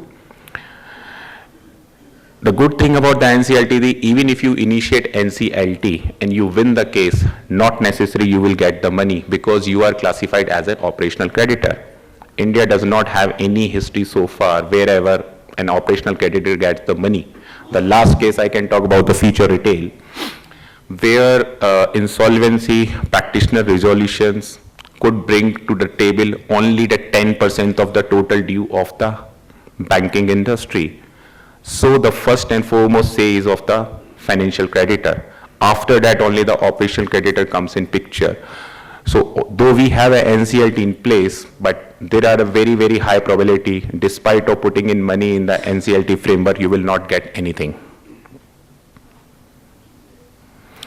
Now let's talk about credit insurance in detail, what exactly it is, what policy cover, what policy does not cover, what are the exclusions, processes, how the pricing works and other things. So worldwide we can categorize the payment terms in two ways, one secured and unsecured payment terms, okay? If you are dealing on the secure payment terms, then it could be a cash dealing or a bank guarantee or a letter of credit. But if you are dealing on unsecured payment terms, which we call as open credit terms, and worldwide trade, almost 70 to 80% trade is happening on the open credit only, then you are exposed to a risk of non-payment.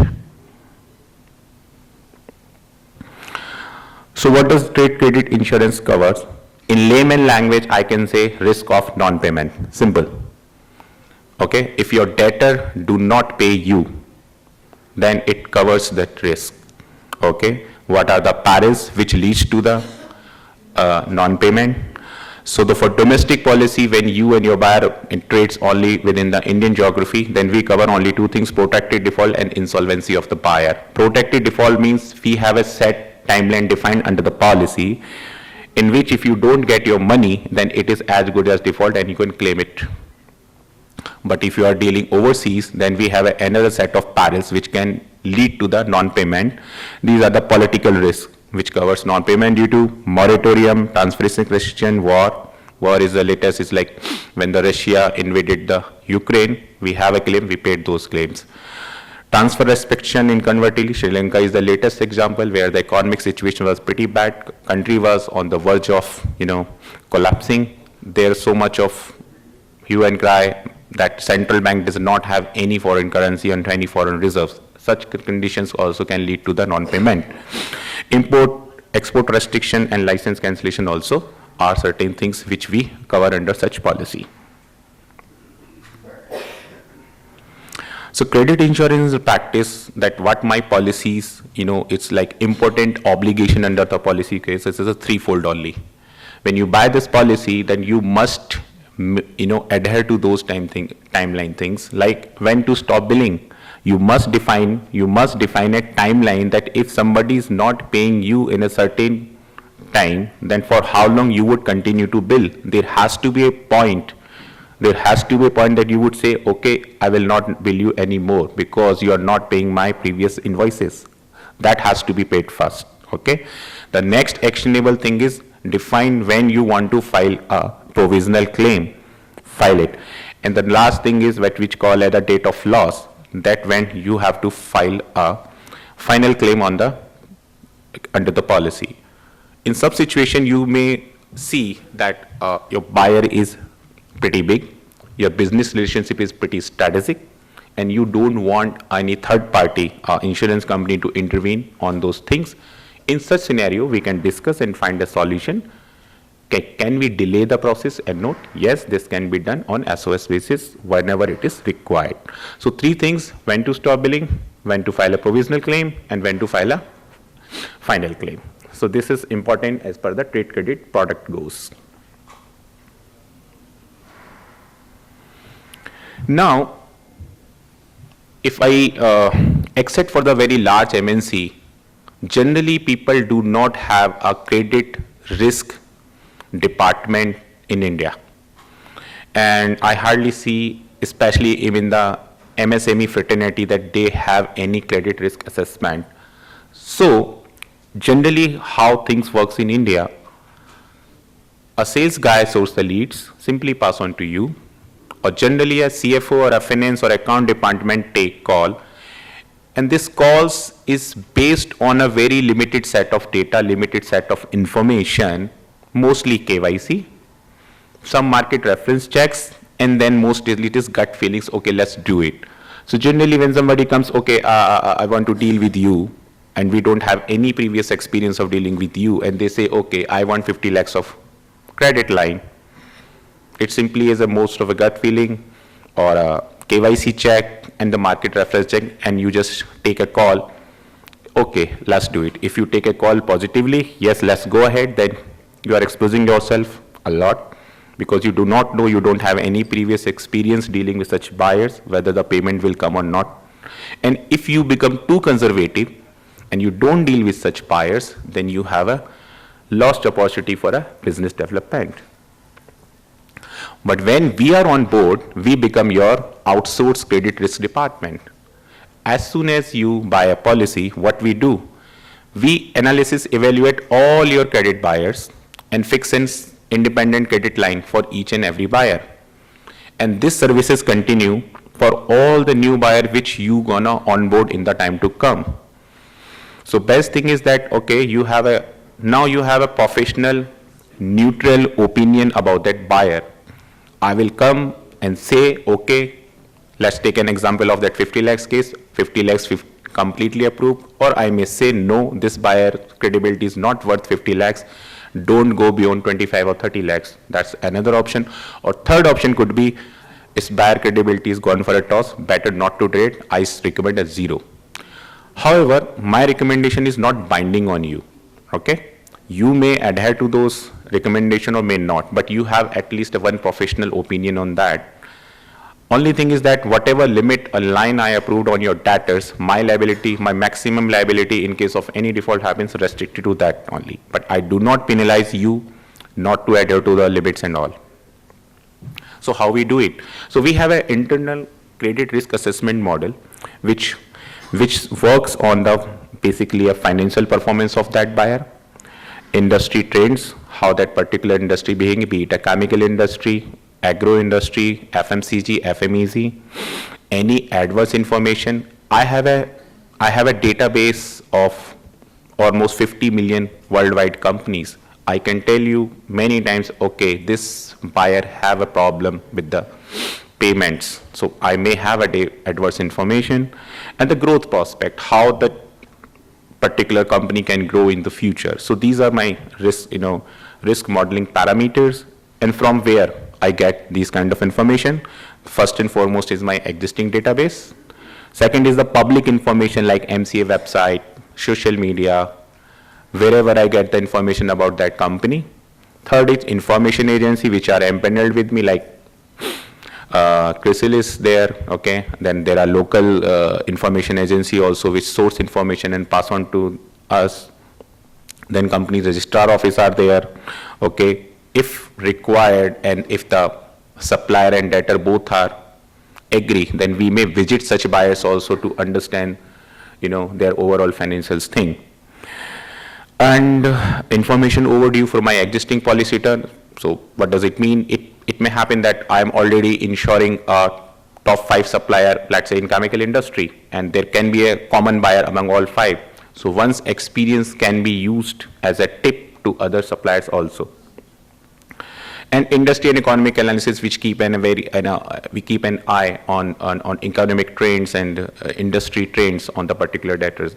So basis on this, we do a buyer risk assessment and come say, okay, this is the credibility of this buyer. You must trade within this set of credit line.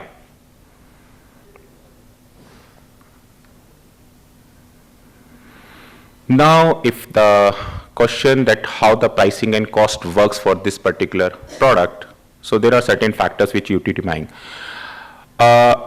This is a D-tariff product. We don't have any pricing manual as such in place which we refer based on the risk occupancy, and we say, okay, for the chemical industry, this is the price, for the plastic industry, no, this is not. But broadly, these are the factors which really affects the pricing of this particular product. First thing is insurable turnover.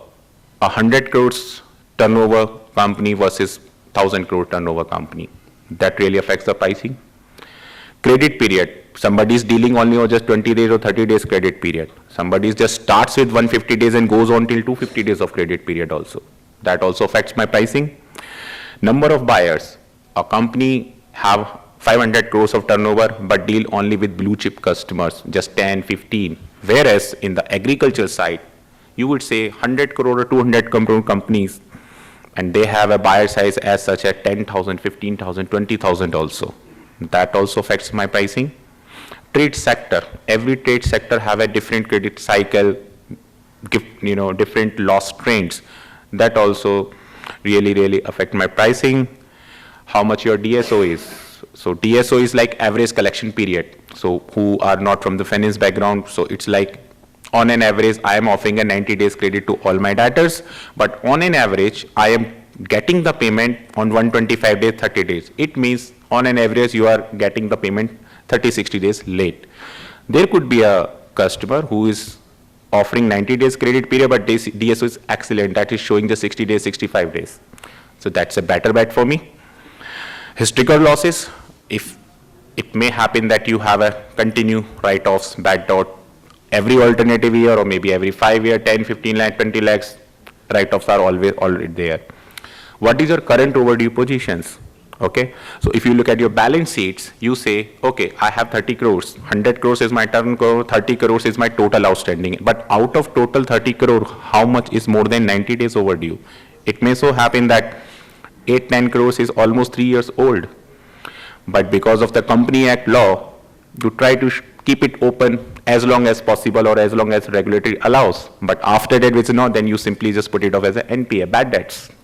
So you say, no, I am just pursuing a legal case, I am still hopeful. But if 90 days and above in banking industry, it is like even 45 days above, they declare it as NPA. But in your books, you are open to that. Internal credit management control, that is also decides if you say that I simply decide credit on just basic KYC and market checks, reference checks, then you don't have any internal credit management control. But you have pretty much defined credit control, then also it helps you to give a better discounted prices. If you are into exports, then I would like to look that what kind of countries you are exporting to, what are they, whether they are sanctioned countries, how the economic situation, okay, politically, economically, are they stable countries or not countries, that also affects my pricing. And the last, buyer grading, that it is the internal buyer rating I offer to this.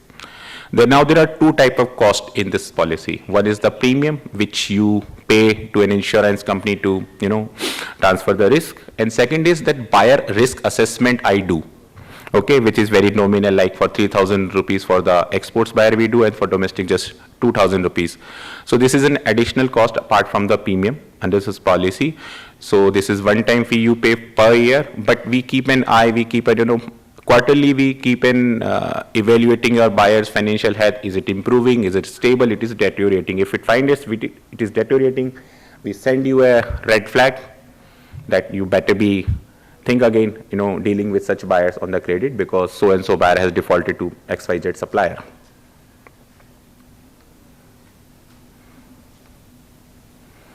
So claim process pretty simple in this buyer. You have to just give me the provisional claim as per the defined timeline, which I discussed on the slide number 4. You just need to put in this.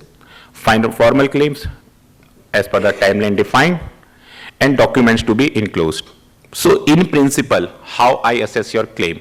The first and foremost thing I would look like to that, did you take an approval on that defaulting buyer? Okay, from me, the kind of limit you have been realized. That's the first check I will do. If you have taken a credit label approval and I had approved whatever limits, okay, that's first check is clear. The second is the invoice which you are claiming from me must be from the policy period. That's the second check, and it must be declared to me like you declare the marine turnover. The same thing happens here also. You have to declare the marine the invoice, sales invoices to me on the quarterly or a monthly basis, whatever we have agreed. Okay. If these three things are present, in principle your claim is payable. Okay. And thereafter we draw a premium reconciliation on this, whether did you pay the premium on time, not time, whether you adhere to my stop billing timeline or not timeline. If you have not adhere to my stop billing timeline, then I may penalize for you for only those set of invoice which is raised after that stop billing timeline. But prior to that, whatever invoice you have raised, that stand cover and you can claim it from my policy. Like many other policies where you see axes are there, in my policy there will not be an axis, but we would have a non-qualifying loss, right? What does it mean? Default below a certain amount we will not entertain as a claim. The defaulting amount must be more than the non-qualifying loss. Then if it triggers, then we pay the claim. So we are not an excess-driven policy, where it's mostly non-qualifying loss-driven policy. And rest of the things is pretty simple, that once the claim assessment is shared with the policy holder, and if they, okay, this is okay, I accept this claim assessment, please process my claim, then very simple things you have to do, like CA certified ledger, subrogation letter, and your cancel check, other things you have to send to process this claim. This is one slide on the documentation. So claim form will be given to you, which you have to fill. Apart from that, copies of defaulting invoice acknowledged by the buyer, debtors ledger, which is certified by a chartered accountant, and evidence of credit limit that we have, proof of delivery, okay, and bill of lading for the export, this is required, and evidence of debt. Post-dated checks is not mandatory to buy my policy, but if it is there, then I expect you to at least issue a legal notice if the check bounces. Okay, so these are the pretty simple documentation required, which you have to submit to us, and then we can assess the claim.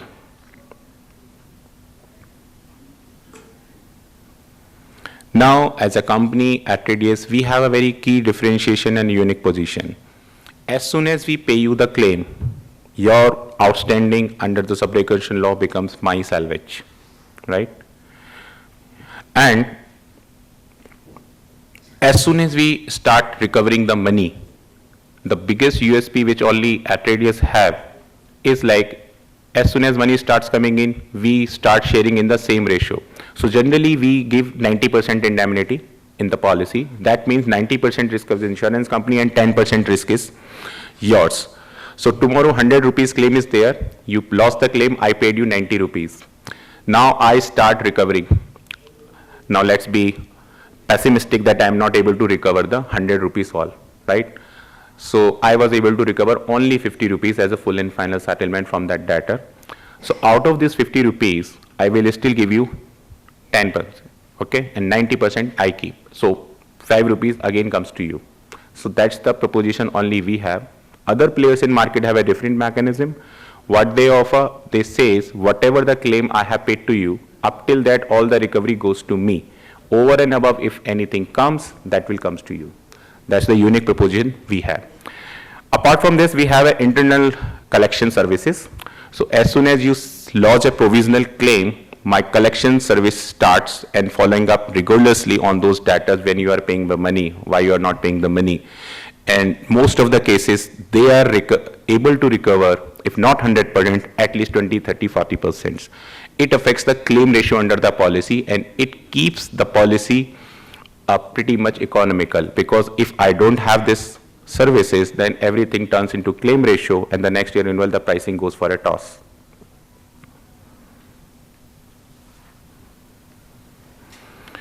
So this is all. This is a recap that political currency involves in the whatever the gaps are there.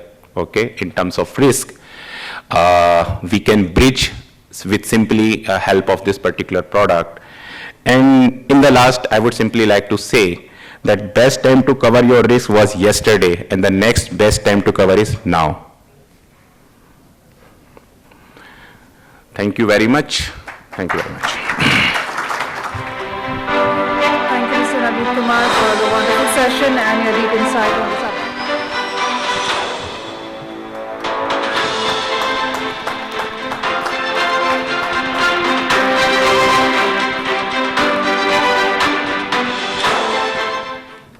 Thanks, Navneek. That was a lovely session. So we move to the panel discussion now. And the eminent speakers from the sessions earlier in the day, I'll call upon them. Srinivasan, sir. Mr. Ramneek Goyal, Lalit Pasha, Mr. Subramaniam. I think I'll just give a quick introduction to Mr. Subramaniam. He comes with 34 years of experience as a insurance professional. He is Executive Vice President at Toyota Tsusho Insurance Broker, and he is a fellow of the Insurance Institute of India. So I call upon our Mr. Gopal Krishnan, who is the moderator from Zen Insurance.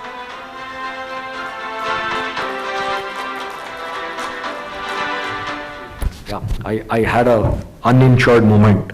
I did not have Mr. Gopal Krishnan's introductions. Well, he's a chartered accountant and a fellow of the Insurance Institute. He started his career with PricewaterhouseCoopers, worked with Sun Foreign and Colonial Mutual Fund. Okay, there's something interesting I have here. Worked in Middle East with Alganamis before associated with Zen Insurance Private Limited. Yeah, thank you, sir. At the outset, thank BCIC for the seminar, and the selection of the topic is excellent, and it covers topics which are of interest to industry. Before we start the panel discussion, the first opportunity we give Mr. Srinivasan to express his points and views on the proceedings of the day. No, I must say that the proceedings were excellent. The inaugural, I think, came out with some very interesting points, especially from Madam Geetanjali. She gave a different perspective to the Indian economy and also how, risk needs to be managed. I think all the speakers who spoke on subjects like cyber, marine, and also trade credit, DNO, I think very exhaustive, gave a lot of points. But of course, for customers, it could be, it will take some time to understand and grasp. I think it's good of the chamber to give them a pen drive, giving copies of the presentations.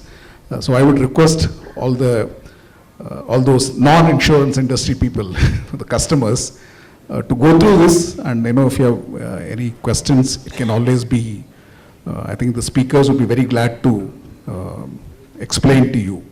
But these subjects are very important. These are the emerging risks. These are policies today every business needs to have.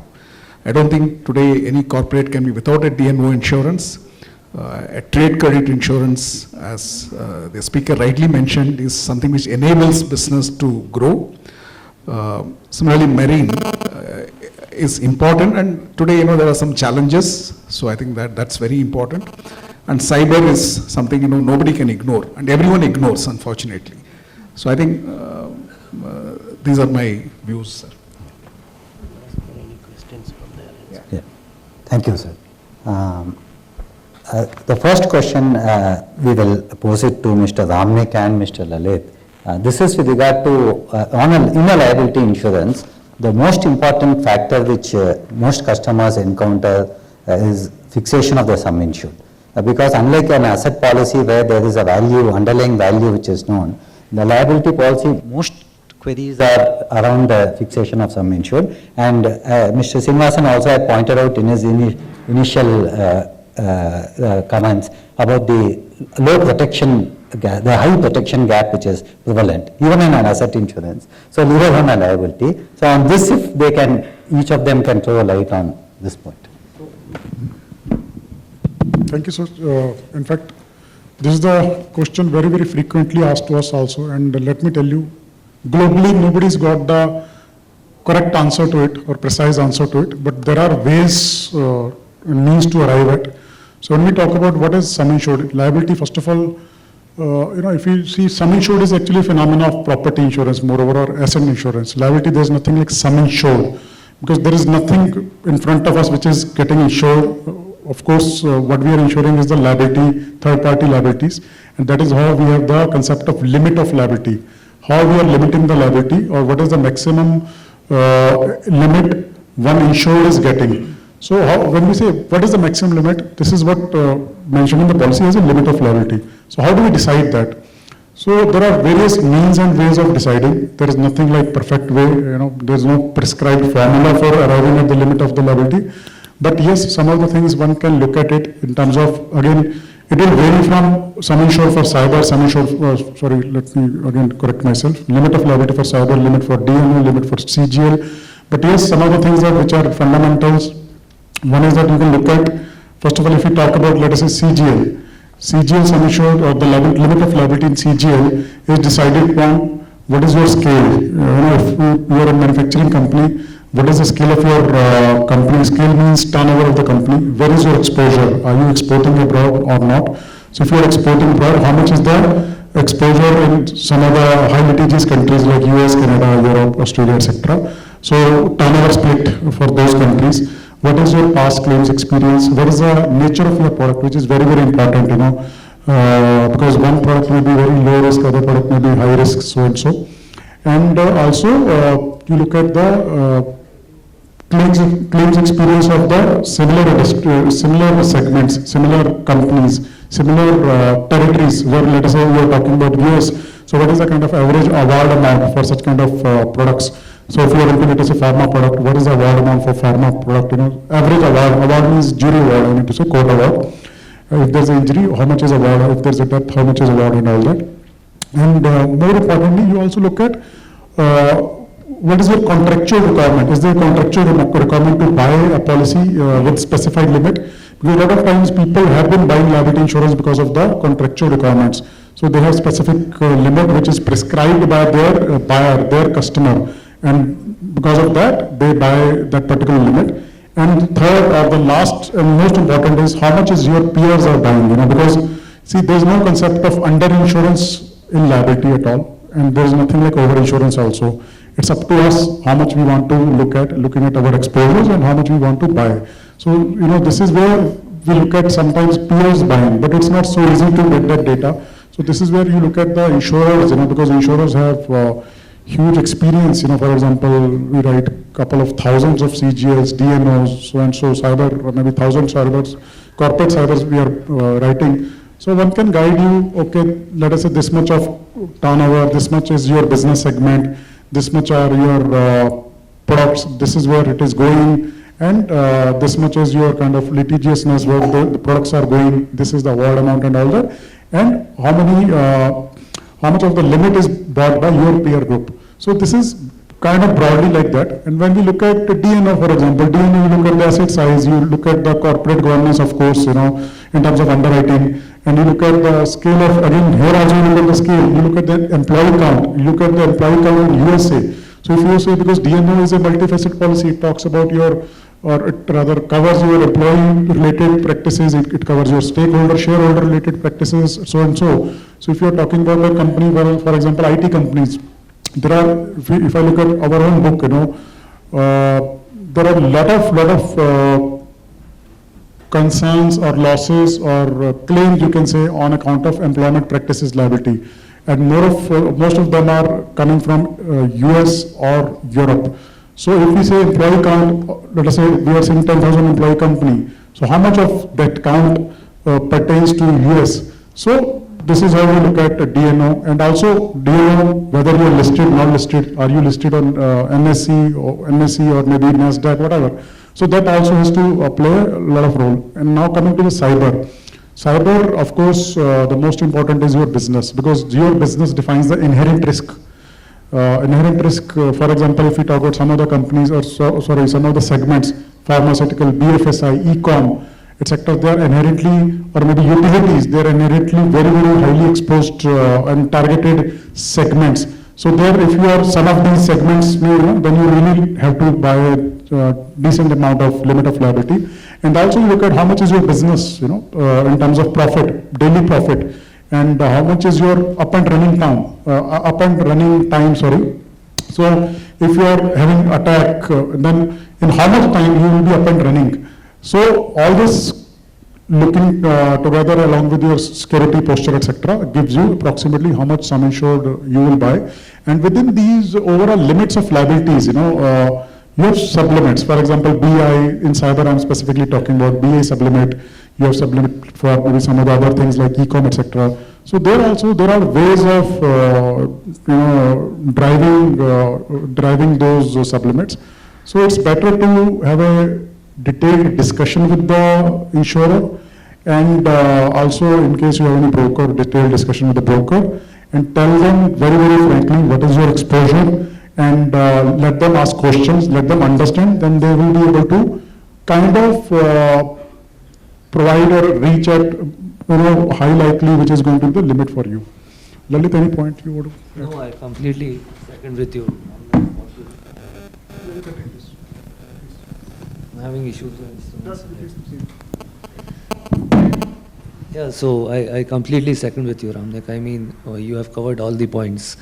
Yeah, peers evaluation is something which should be considered, especially in while the companies are looking for they're starting with for the first time with setting up the limit of liability in their policy.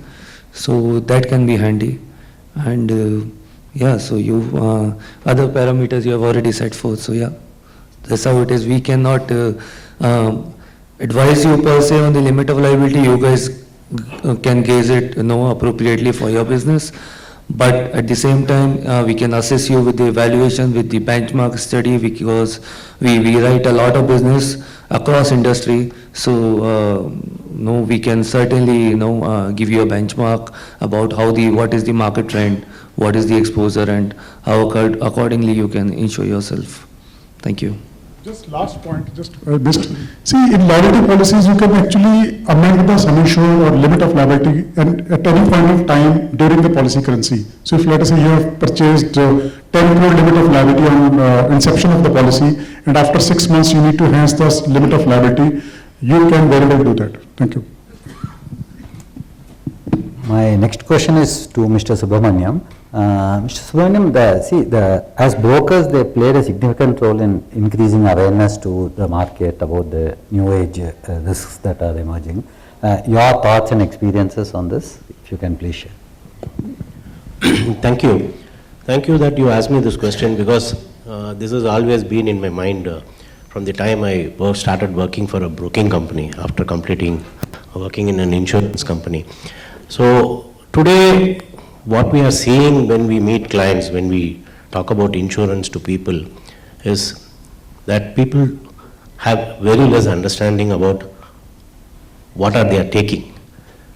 Product is there, fire policy is there, D&O policy is there, but they actually don't go into the depth, like Mr. Srinivasan also addressed this issue. First thing is there is little time given or importance given before finalizing a contract. People also feel why so much of information is being sought. And the most important thing is, as an insurance broker, we are the connecting bridge between the client and the insurance company. So we understand what is the purpose why an insurance company is asking. And we also understand from the client's point of view, because first thing we go and when we meet a client is to understand what sort of business they are, what are the various risks they are facing, what are their exposures, and we would like to connect the questions quoted by the insurance company and the details given to us by the client, and we would like to try to bring in a lot of transparency. We would like to bring in a lot of clarity, and I think that is the first role of a broker. So to all our clients, we always insist upon getting all this information, and that is how you will be able to have a robust insurance program for the company. If there are details missing, if there are informations which are not clear, if there are certain limits which are there which is not being addressed upon, all these things we have seen that, as Mr. Srinivasan said in the morning, which I relished very much, that they have a lot of time after a claim comes, but there is little time before when the policy is taken. So if all these informations are given, we are sure we will be able to do a wonderful job in actually giving what is required for the client. And for that, I definitely feel that intermediaries are have to do this sort of a connecting work. One. Second, in the existing intermediary channel, the brokers are authorized by IRDA to work with all the insurance companies. So we give you more options. So it is very pertinent that, like how when we meet a doctor or when we meet a lawyer, when we talk about our problems, when we are very transparent, we need to be so transparent with the insurance brokers so that the purpose is to understand it and give a proper solutions for that. Thank you. We would appreciate questions from audience on these topics or any other topic which they feel need to be addressed. Meanwhile, just the second question to Mr. Ramneek. Can you, with regard to cyber insurance, there is lots of so many cyber frauds which are happening around the landscape, and then the victims are mostly either corporates or even individuals. Now, we would like to have your thought on two things. One, the underwriting capacity within the country to quote for cyber risk, and second one is, can individuals also opt for a cyber liability insurance just in case they feel the need for it? So thank you. It's a very much apt question in terms of when we all talk about corporate, but sometimes individual exposures are untouched, So I'll address that first. So there's a policy available for individuals, which is called, we call it as a individual cyber insurance policy. So that's mainly for individuals' needs, and these policies are typically, of course, depending on the requirements, one can choose some insured, for example, 10,000, maybe lakh, 10 lakh or crore or so. And these policies by default cover the family also. So if, let us say, here we are not getting into, your mobile only, we are saying mobile, laptop and all devices of the family, And of course, as of now, uptake in terms of individual is not that high. And I think as an industry, we have to take this kind of onus or ownership to make it higher and higher uptake in terms of individuals' insurances. And at the same time, if you see, claims are happening here and there, but again, claim means, say losses, loss scenarios, a lot of times loss scenarios are there. But here, I tell you, the most important thing is that we need to really educate the buyer before he buys the policy. A lot of times people come to us that they want to buy the policy because they have just shared OTP and they have lost money. Policy will not pay for such kind of things, because OTP, if knowingly, unknowingly have been shared and I have lost money, that's not policy actually going to protect them for. So it's better to make them informed buyers. But at the same time, as far as capacity is concerned, there's enormous capacity for individuals. And as of now, till now, the loss experience has been good, of course, because of the penetration is low, and we need to really look at the time ahead, how it goes about. But still, there's really need of efforts from industry side also to make individuals aware of their cyber exposures and make them kind of advise them to buy.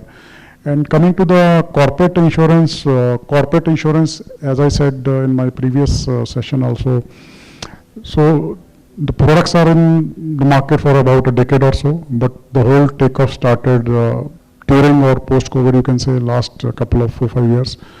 And then, it's really now, kind of flood of losses for the industry.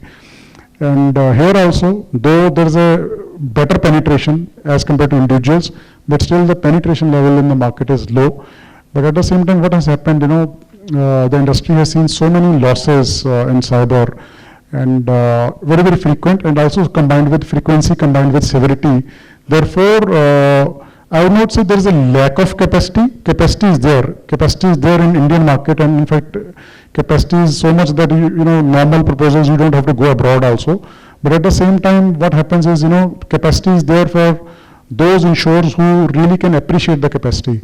So I mean to say, when I say appreciate, it means that people who are really serious buyers, and also not only insurance side, but in terms of risk management also.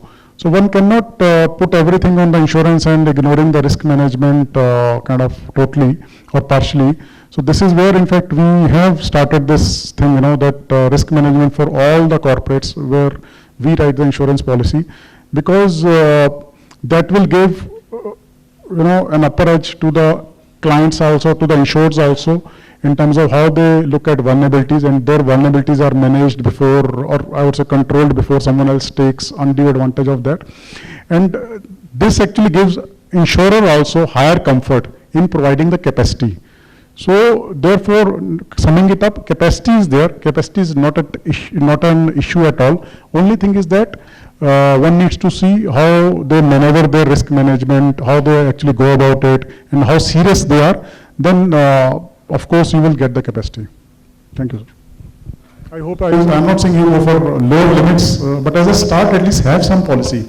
Because rather than having no policy just because of the fear of premium, it's actually higher exposure of one is running. Because when you have a policy, your risk will be kind of vetted by the insurance company. So when we say vetted, as I said, risk engineering will actually help you to understand vulnerabilities, and insurance companies not getting you only insurance. As Srinivasan sir also talked about value-added services, risk engineering, that will actually improve your posture a lot, cyber risk posture a lot, So that's the real advantage. So, I would say just start buying, don't wait for it, don't wait for installment premium, because we don't know, sometimes some of the things are not under the control of the insurer or the industry. We don't know when it is going to come, but at least buying should happen, and there should be culture of buying this kind of policies. Thank you. Check. I have a question on D&O insurance and cyber insurance specifically, and to try and figure out when should a claim actually be made once there is a potential foreseeability of liability. Specifically for D&O insurance, every other day there might be a claim or at least a threat of a claim against a director or an officer for not adhering to the principles or their liability in the foreseeability. The question is, when should that claim be made to the insurer? When should it be reportable? A follow-on question to that would be that if the claim isn't made on time, what is the extent of deterioration of liability that the insurer will bear? Thank you. So I'll take this. So for claim, I would say as soon as the demand is made. I mean, it is prudent to intimate your insurer immediately. And if there's any delay per se, then engage with your if you have a broker or an insurer, just engage with them, write in, have at least an exchange of email and update them on the scenario. But as soon as the demand is made, the claim should be intimated to the insurer. Otherwise, during the settlement of the claim, there can be some ambiguity. Thanks, Lalit. I just want to add a few pointers here. So when we say claim, in liability, there's a very much myth that, claim is only when there is a matter in court of law. It is not like that. So when we say claim means legal notice, plain written notice, or maybe matter in court of law. So point number one. Point number two is when we say, sometimes what happens, especially in D&O, it's very, very complex scenario, when to intimate, what to intimate. You will come across so many notices, so many issues. So maybe what you can do is you can kind of discuss with your insurer, and also some of the things you can actually notify as a circumstance, because sometimes people wait and don't notify. And because, I tell you, when you notify as a circumstance in the policy, still it's like, keeping your kerchief on the seat. So you notify the circumstance. Circumstance notification is very, very important, whether it's a D&O or even PI, whatever. If you have circumstance, if you feel there is some materiality to it, you must notify. And sometimes it may happen that circumstance, it is not having demand also, monetary demand. Of course, claim means in the policy language, claim means demand, demand from the plaintiff. But as a prudent insured, you can notify the circumstance as well. And once you notify circumstance, there could be discussions, and insurer will guide you how do we take it forward. And in terms of cyber, Cyber, it's very clear kind of, it doesn't have any ambiguity. When your systems are compromised, as soon as you get to know that there is a system compromised, whether there is a ransom demand or not, don't wait for it, Immediately you tell us, so that the whole insurance company, they manage the incident response. Sorry. In any field of insurance, whenever there is a circumstance, give rise to a claim, it is always better to inform the insurance company. If the circumstance gets resolved, you can tell them. But I think don't wait for you to, for the matter to develop further, to become a very concrete case. So I think it's always prudent to inform the insurer in advance. The only downside of that is when the next year premium is calculated, the insurer will keep this in the back of his mind. That's the only downside of it. But I think it is worth informing. So as sir said, I tell you, it's not only insurance. When we look at beyond insurance, as a, let us say, good measure, you have informed us circumstance.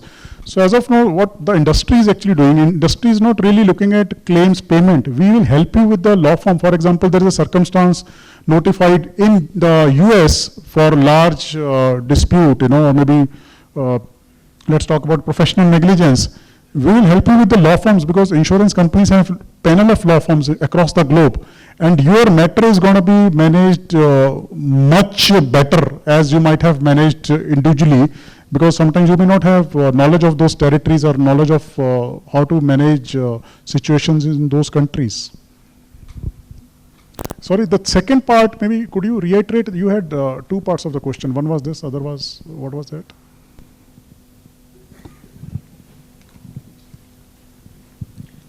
The second question was, how much would the insurance claim deteriorate if I inform much later? I think that was self-explanatory in your answer. Yeah, you got the answer. Exactly. Thanks. Thank you. Sir, this is a response, okay? So immediately they notify, and there is some forensic team, which kind of agencies you said, they come, they find out what actually happened, okay? So now how the payment is going to be done? Is it going to be done upfront to these agencies, or how is it? Just trying to understand. Yeah.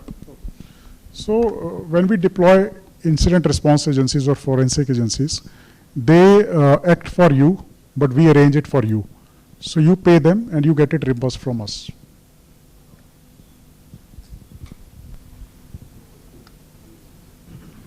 Now the other question is to Mr. Subramaniam.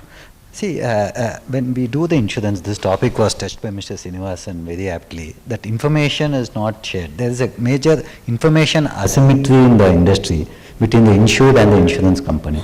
So we come across it day in and day out, especially in case of cyber, when you cyber and D&Os and all that, when you ask for a quotation, what happens is there are certain expectation of certain basic procedures and documentations in place with the insured.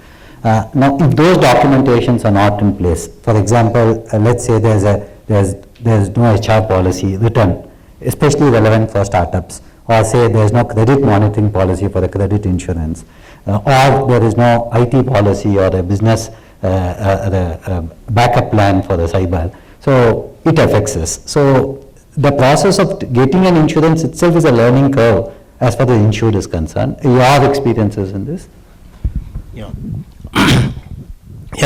This addresses one more difficulty which we face while fixing up the insurances for our clients.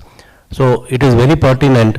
See, today we are talking about insurance as an intangible product. So the finance people whom we deal with for any insurance requirements, they treat this as one other commodity. So it is either by going for L1 quotes or getting a quote with available information. So this is what we keep telling our clients, that we need to keep things ready, assuming that there is a claim. If there is a claim, as you rightly said, whether these policies are there in your company, are these documents being maintained in your company, it need not apply only to cyber insurance. Even for your simple fire property policies, we have now started telling our clients that in case of a claim, today no one will ask you anything other than basic information about your risk. But tomorrow when a surveyor comes to your place when there is a claim, they are going to ask, list out, these are all the documents which are required. These are all the areas of concerns. These are the challenges you are going to face. So we try to prepare our clients. We tell them that these are the documents which will be required. Today, as of today, if you don't have this policy, if you don't have this document, a simple example being, we have started practicing the practice of getting the FARs from all the clients, the fixed asset register from all our clients, to analyze what are the assets which are covered, to analyze which are the assets which are not required to be covered, which results in, of course, saving of premium. And this is a basis for which tomorrow if there is a claim, these are the documents the surveyor is going to ask you. These are the papers you have to keep ready. So we try, it's always that when we go and talk to clients, after a claim, you have an irate customer. But if you are able to prepare the client, much before a claim, you explain this to him, they are in a mood to listen. But they are not in a mood to listen after a claim happens. So this is how we need to keep talking to clients, preparing them for the worst scenario, and ensure that these papers are kept in place even before a claim arises. That's how we are handling. I want to add a point here. When we say claims, this engagement in terms of documents, etc., should happen at the time of buying of the insurance. So when we say, time of buying, when you are buying insurance, first please understand what you are buying and what your exposures are. And because, a lot of times what happens, we see that my exposures are 1 to 10, and as a buyer, I feel 10 are covered. It may not be. And also understand the documents, very, very carefully, what insurance company is asking for in terms of proposal form. For example, I tell you, in liability, we most of the times rely upon only one document, which is the proposal form or proposal document, I would say, whatever format it is. And because there is no physical risk inspection in liability, there is no concept as such, Only thing is we have in fact started in cyber risk engineering, which is kind of like that. But, when you are declaring in proposal form, you should be very much informed what you are declaring. And please be as transparent as you can, We are not doubting intentions, but only thing is sometimes because of the ignorance, because of the lesser knowledge, lack of knowledge, people tend not to declare what is required to be declared. So there can't be a case that insurance company is doing underwriting at the time of claim scenario. So please very, very careful and devote a good amount of time at the time of buying of insurance policy. And once you do that, you will have much more smooth claims experience. Then you will not be asked the questions like, where is this policy? For example, tomorrow if there is a cyber claim, I can't be asking, where is your internet kind of security policy? I can't be. As an insurer, I should have seen it before writing the insurance for the company. Similarly for DMO, I can't be asking why it is so and so. The fact is that act has happened and it is part of the coverage. It has to be honored. Proposal forms are important because somewhere you have to control some degree of fraud also, because if you see insurance as an industry in terms of financial world, it has got highest amount of fraud worldwide. And insurers are all supposed to take kind of care of that also in terms of safeguarding, not questioning the intent, but some of the things like representations are made in the proposal form. So be very, very clear what is that you are writing in the proposal form, and I think then you will have no problem in terms of disputes at the time of claim. Thank you.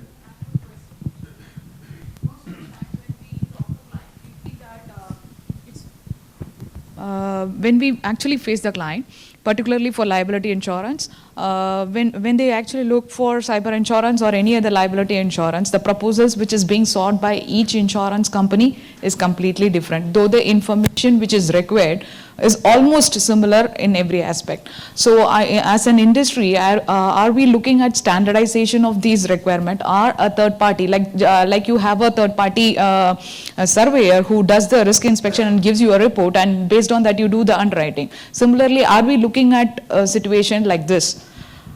So you kind of said what a lot of clients are saying, because proposal forms are different and information specifically information, the way it is flown, the flow of information required is different. So if you look at most of the kind of questions asked are fundamentally same. maybe the language here and there would vary. Correct. Similarly, in terms of information template, which is actually additional requirement, or I would say basic requirement for cyber insurance, also quite a lot set of questions are moreover same. Again, language here and there may be varying. And I understand some clients find it difficult, especially when you have to quote source code from so many insurance companies. Clients say, why do I fill all this so and so? Therefore, what we have done as a company, we have actually come out with some of the very, very basic information, so that you just fill up the basic information, critical information, and then get that kind of quotation and all. But moreover, I tell you, when I talk about cyber, when you have this risk engineering done, this all will be cut off, that formats and all that will be really, really addressed. This is one of the secondary reasons of getting risk engineering done. Because the risk engineering done, then you don't have to get into the forms and formats. But nevertheless, it's a very good question that industry should move towards bit of standardization in interest of the larger audience, which are our customers. Yeah, at least if there is a third party because commonly approved. Absolutely, because when we make it easy, then it will be sold, then it will be bought. Any concept worldwide, whichever, if you look at even Windows or maybe versus so and so, I'm just comparing with some of the other industries, things which are not easy, they are not the uptake is very, very low. So it's a good suggestion. I think we should, as an industry, should work on standardization of the formats, etc. Just wanted to intervene on this. Standardization, yeah, one advantage of that. But very often we see there are dearth of capacities in cyber liability. When we have very large proposals, we are not able to find insurance partners who are not able to give beyond a particular limit. So when this standardization comes, are we looking at, we have never seen co-insurance happening in liability policies and particularly cyber liability, because we understand that yes, the wordings, they are different, and we have not come across co-insurance being taken, because the leaders who give their capacities, beyond that, they don't look at sharing the risk with other insurers, particularly because the wordings are different for different insurers. But when we bring in the standardization and when we have capacity issues in the industry, are we looking at some area? I would like to ask Ramneek, because you are one of the leading ICICI liability insurers. Are we looking at one is standardization and sharing the risk with other insurers where there is capacity issues for the insurer? So I will just address this standardization first. So let me kind of make myself clear. Standardization, when I talked about it, was mainly on the forms. In terms of seeking the information, may not be wordings. Wording standardization, I don't think at this point of time it will go, because they have their own appetites, capacities are flowing in a different, from different directions. Coming to this point of co-insurance. Co-insurance actually, couple of years back, it was kind of unheard in liability insurance. We didn't have co-insurance concept, because whatever the capacity, you deploy full capacity and write the whatever whole policy. But now, if I see, co-insurance is very, very common phenomena in liability insurance, specifically things like cyber, crime, and to some extent large professional indemnities, so and so. Because what happens, of course, this gives insured also an advantage. If, let us say, as a company, as an insurer, we don't want to put 100% in, kind of 100% of the capacity in one account. So there could be a good opportunity that, there's another insurer who's looking at this account, they can actually also participate. And this is very much happening in most of the policies these days. In fact, now line size also is getting reduced, because, what has happened, because insurers have burnt their fingers putting full of the capacity in one account. And because these are limit busting claims, these are not small claims, if you see some of the claims are even larger than limits. So insurers, they have had that experience where the whole one claim led to the whole, I would say, line loss, for them. And then getting the treaty and getting the reinsurance becomes very, very difficult. And this is how one good way of actually helping the industry, I would say, helping the customers while we share capacities, and of course, Here, when you look at sharing of capacities, you need to be very, very careful and look at who's the leader. Because as of now, we have that leader-follower concept, co-insurance concept. The leader is the one who really is your insurer, actually, if you ask me. Leader gives you the policy, leader gives you, in terms of its access to their claims management, leader will decide incident response. So you really need to look at who's the leader. Because follower, maybe so many, because if you see liability, of course, there are maybe 30 or whatever odd players who might be doing liability because everybody looks at liability as a very, very profit-making stuff. But there are very few who really understand nuances of liability insurance. And then you need to be with the right partner in terms of choosing your leader in terms of when you go for such kind of policies. Thank you, sir. Any other questions from participants? So, if there are no other questions, can we call it close? Thank you, all of you. To thank the wonderful moderator of this panel discussion for being with us.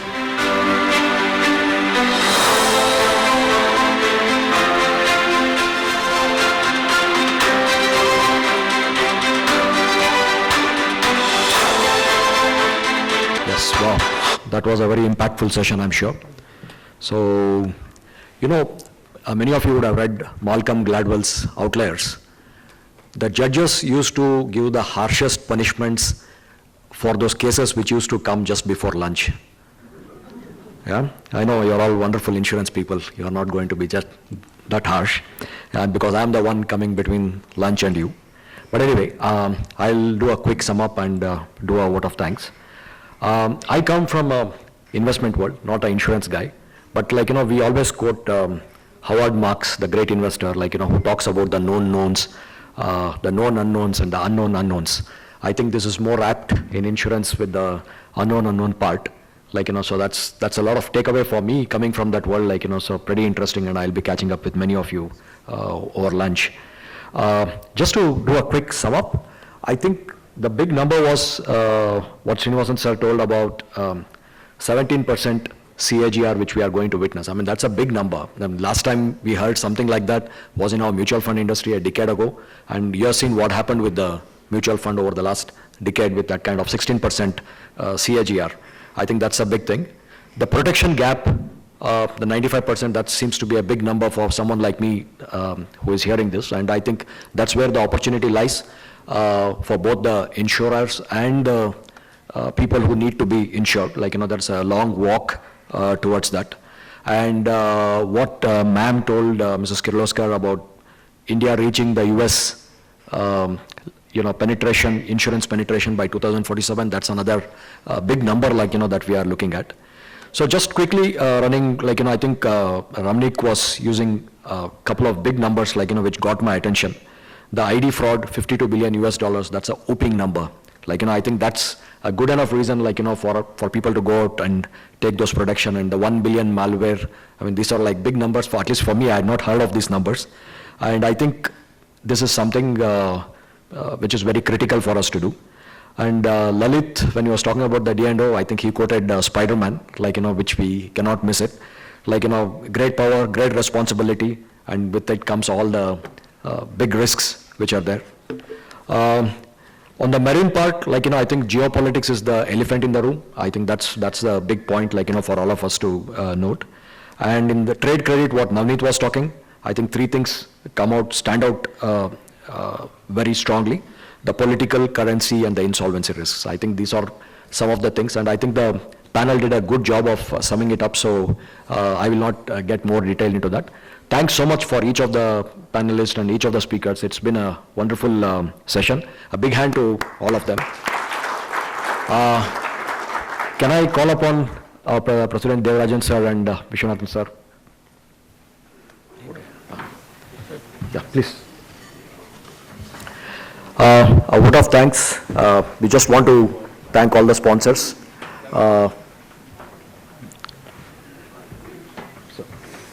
A big thanks to Tsusho Insurance. ICICI Lombard, HDFC Ergo, and Tata Hitachi. Thank you guys. So without your support, we wouldn't have made it. Thanks for this, and look forward to a lot of continued support. And of course, our annual sponsors, the Bueller, Continental, Fundum Max, IAMPL, the Ramaya group of institutions, MTR, SDM, that's the Dharmasthala Manjunatha College, Sona College of Technology, TVS, and the Vishwas group. Thanks to all of them. Thank you, everyone. Thank you, BCIC, for giving us an opportunity to bring forward the most important agendas of insurance in today's Indian market. We represent Toyota Tsusho Insurance Broker India Private Limited, the principal sponsor of this event. I wouldn't want to miss that. And on behalf of my entire team, we would like to thank BCIC for their guidance and their support in making this event successful. So, Keynote. Thank you so much, sir. Thank you, Devarajan, sir, for giving us this opportunity. Thanks a lot. Thank you, Viswanath, sir. Your guidance during this entire process was critical. Thank you so much for all your guidance, sir. Thank you. Thank you, Devarajan, sir. Your guidance, your support, as always, has been very critical for us, sir. Thanks a lot. Thank you, BCIC, and thank you all the other sponsors, ICICI Lombard, HDFC Ergo, for making this event possible and supporting us throughout this entire process. Thank you, everyone. And thanks to Bhavna for a wonderful job. Thank you so much. Thank you, sir. Yeah, before we break for lunch, I think we will all stand up and sing the national anthem.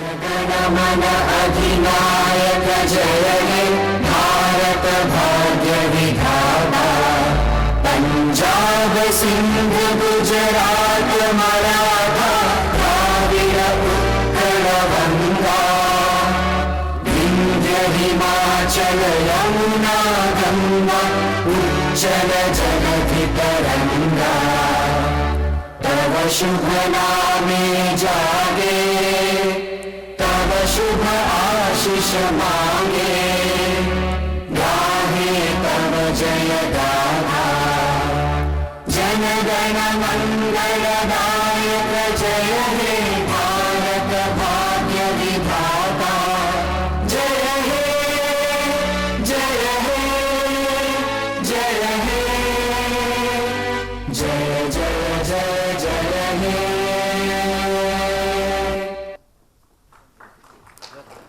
Invite everybody to join over for lunch. Thank you. Thanks so much. Station desk, post your lunch. Thank you.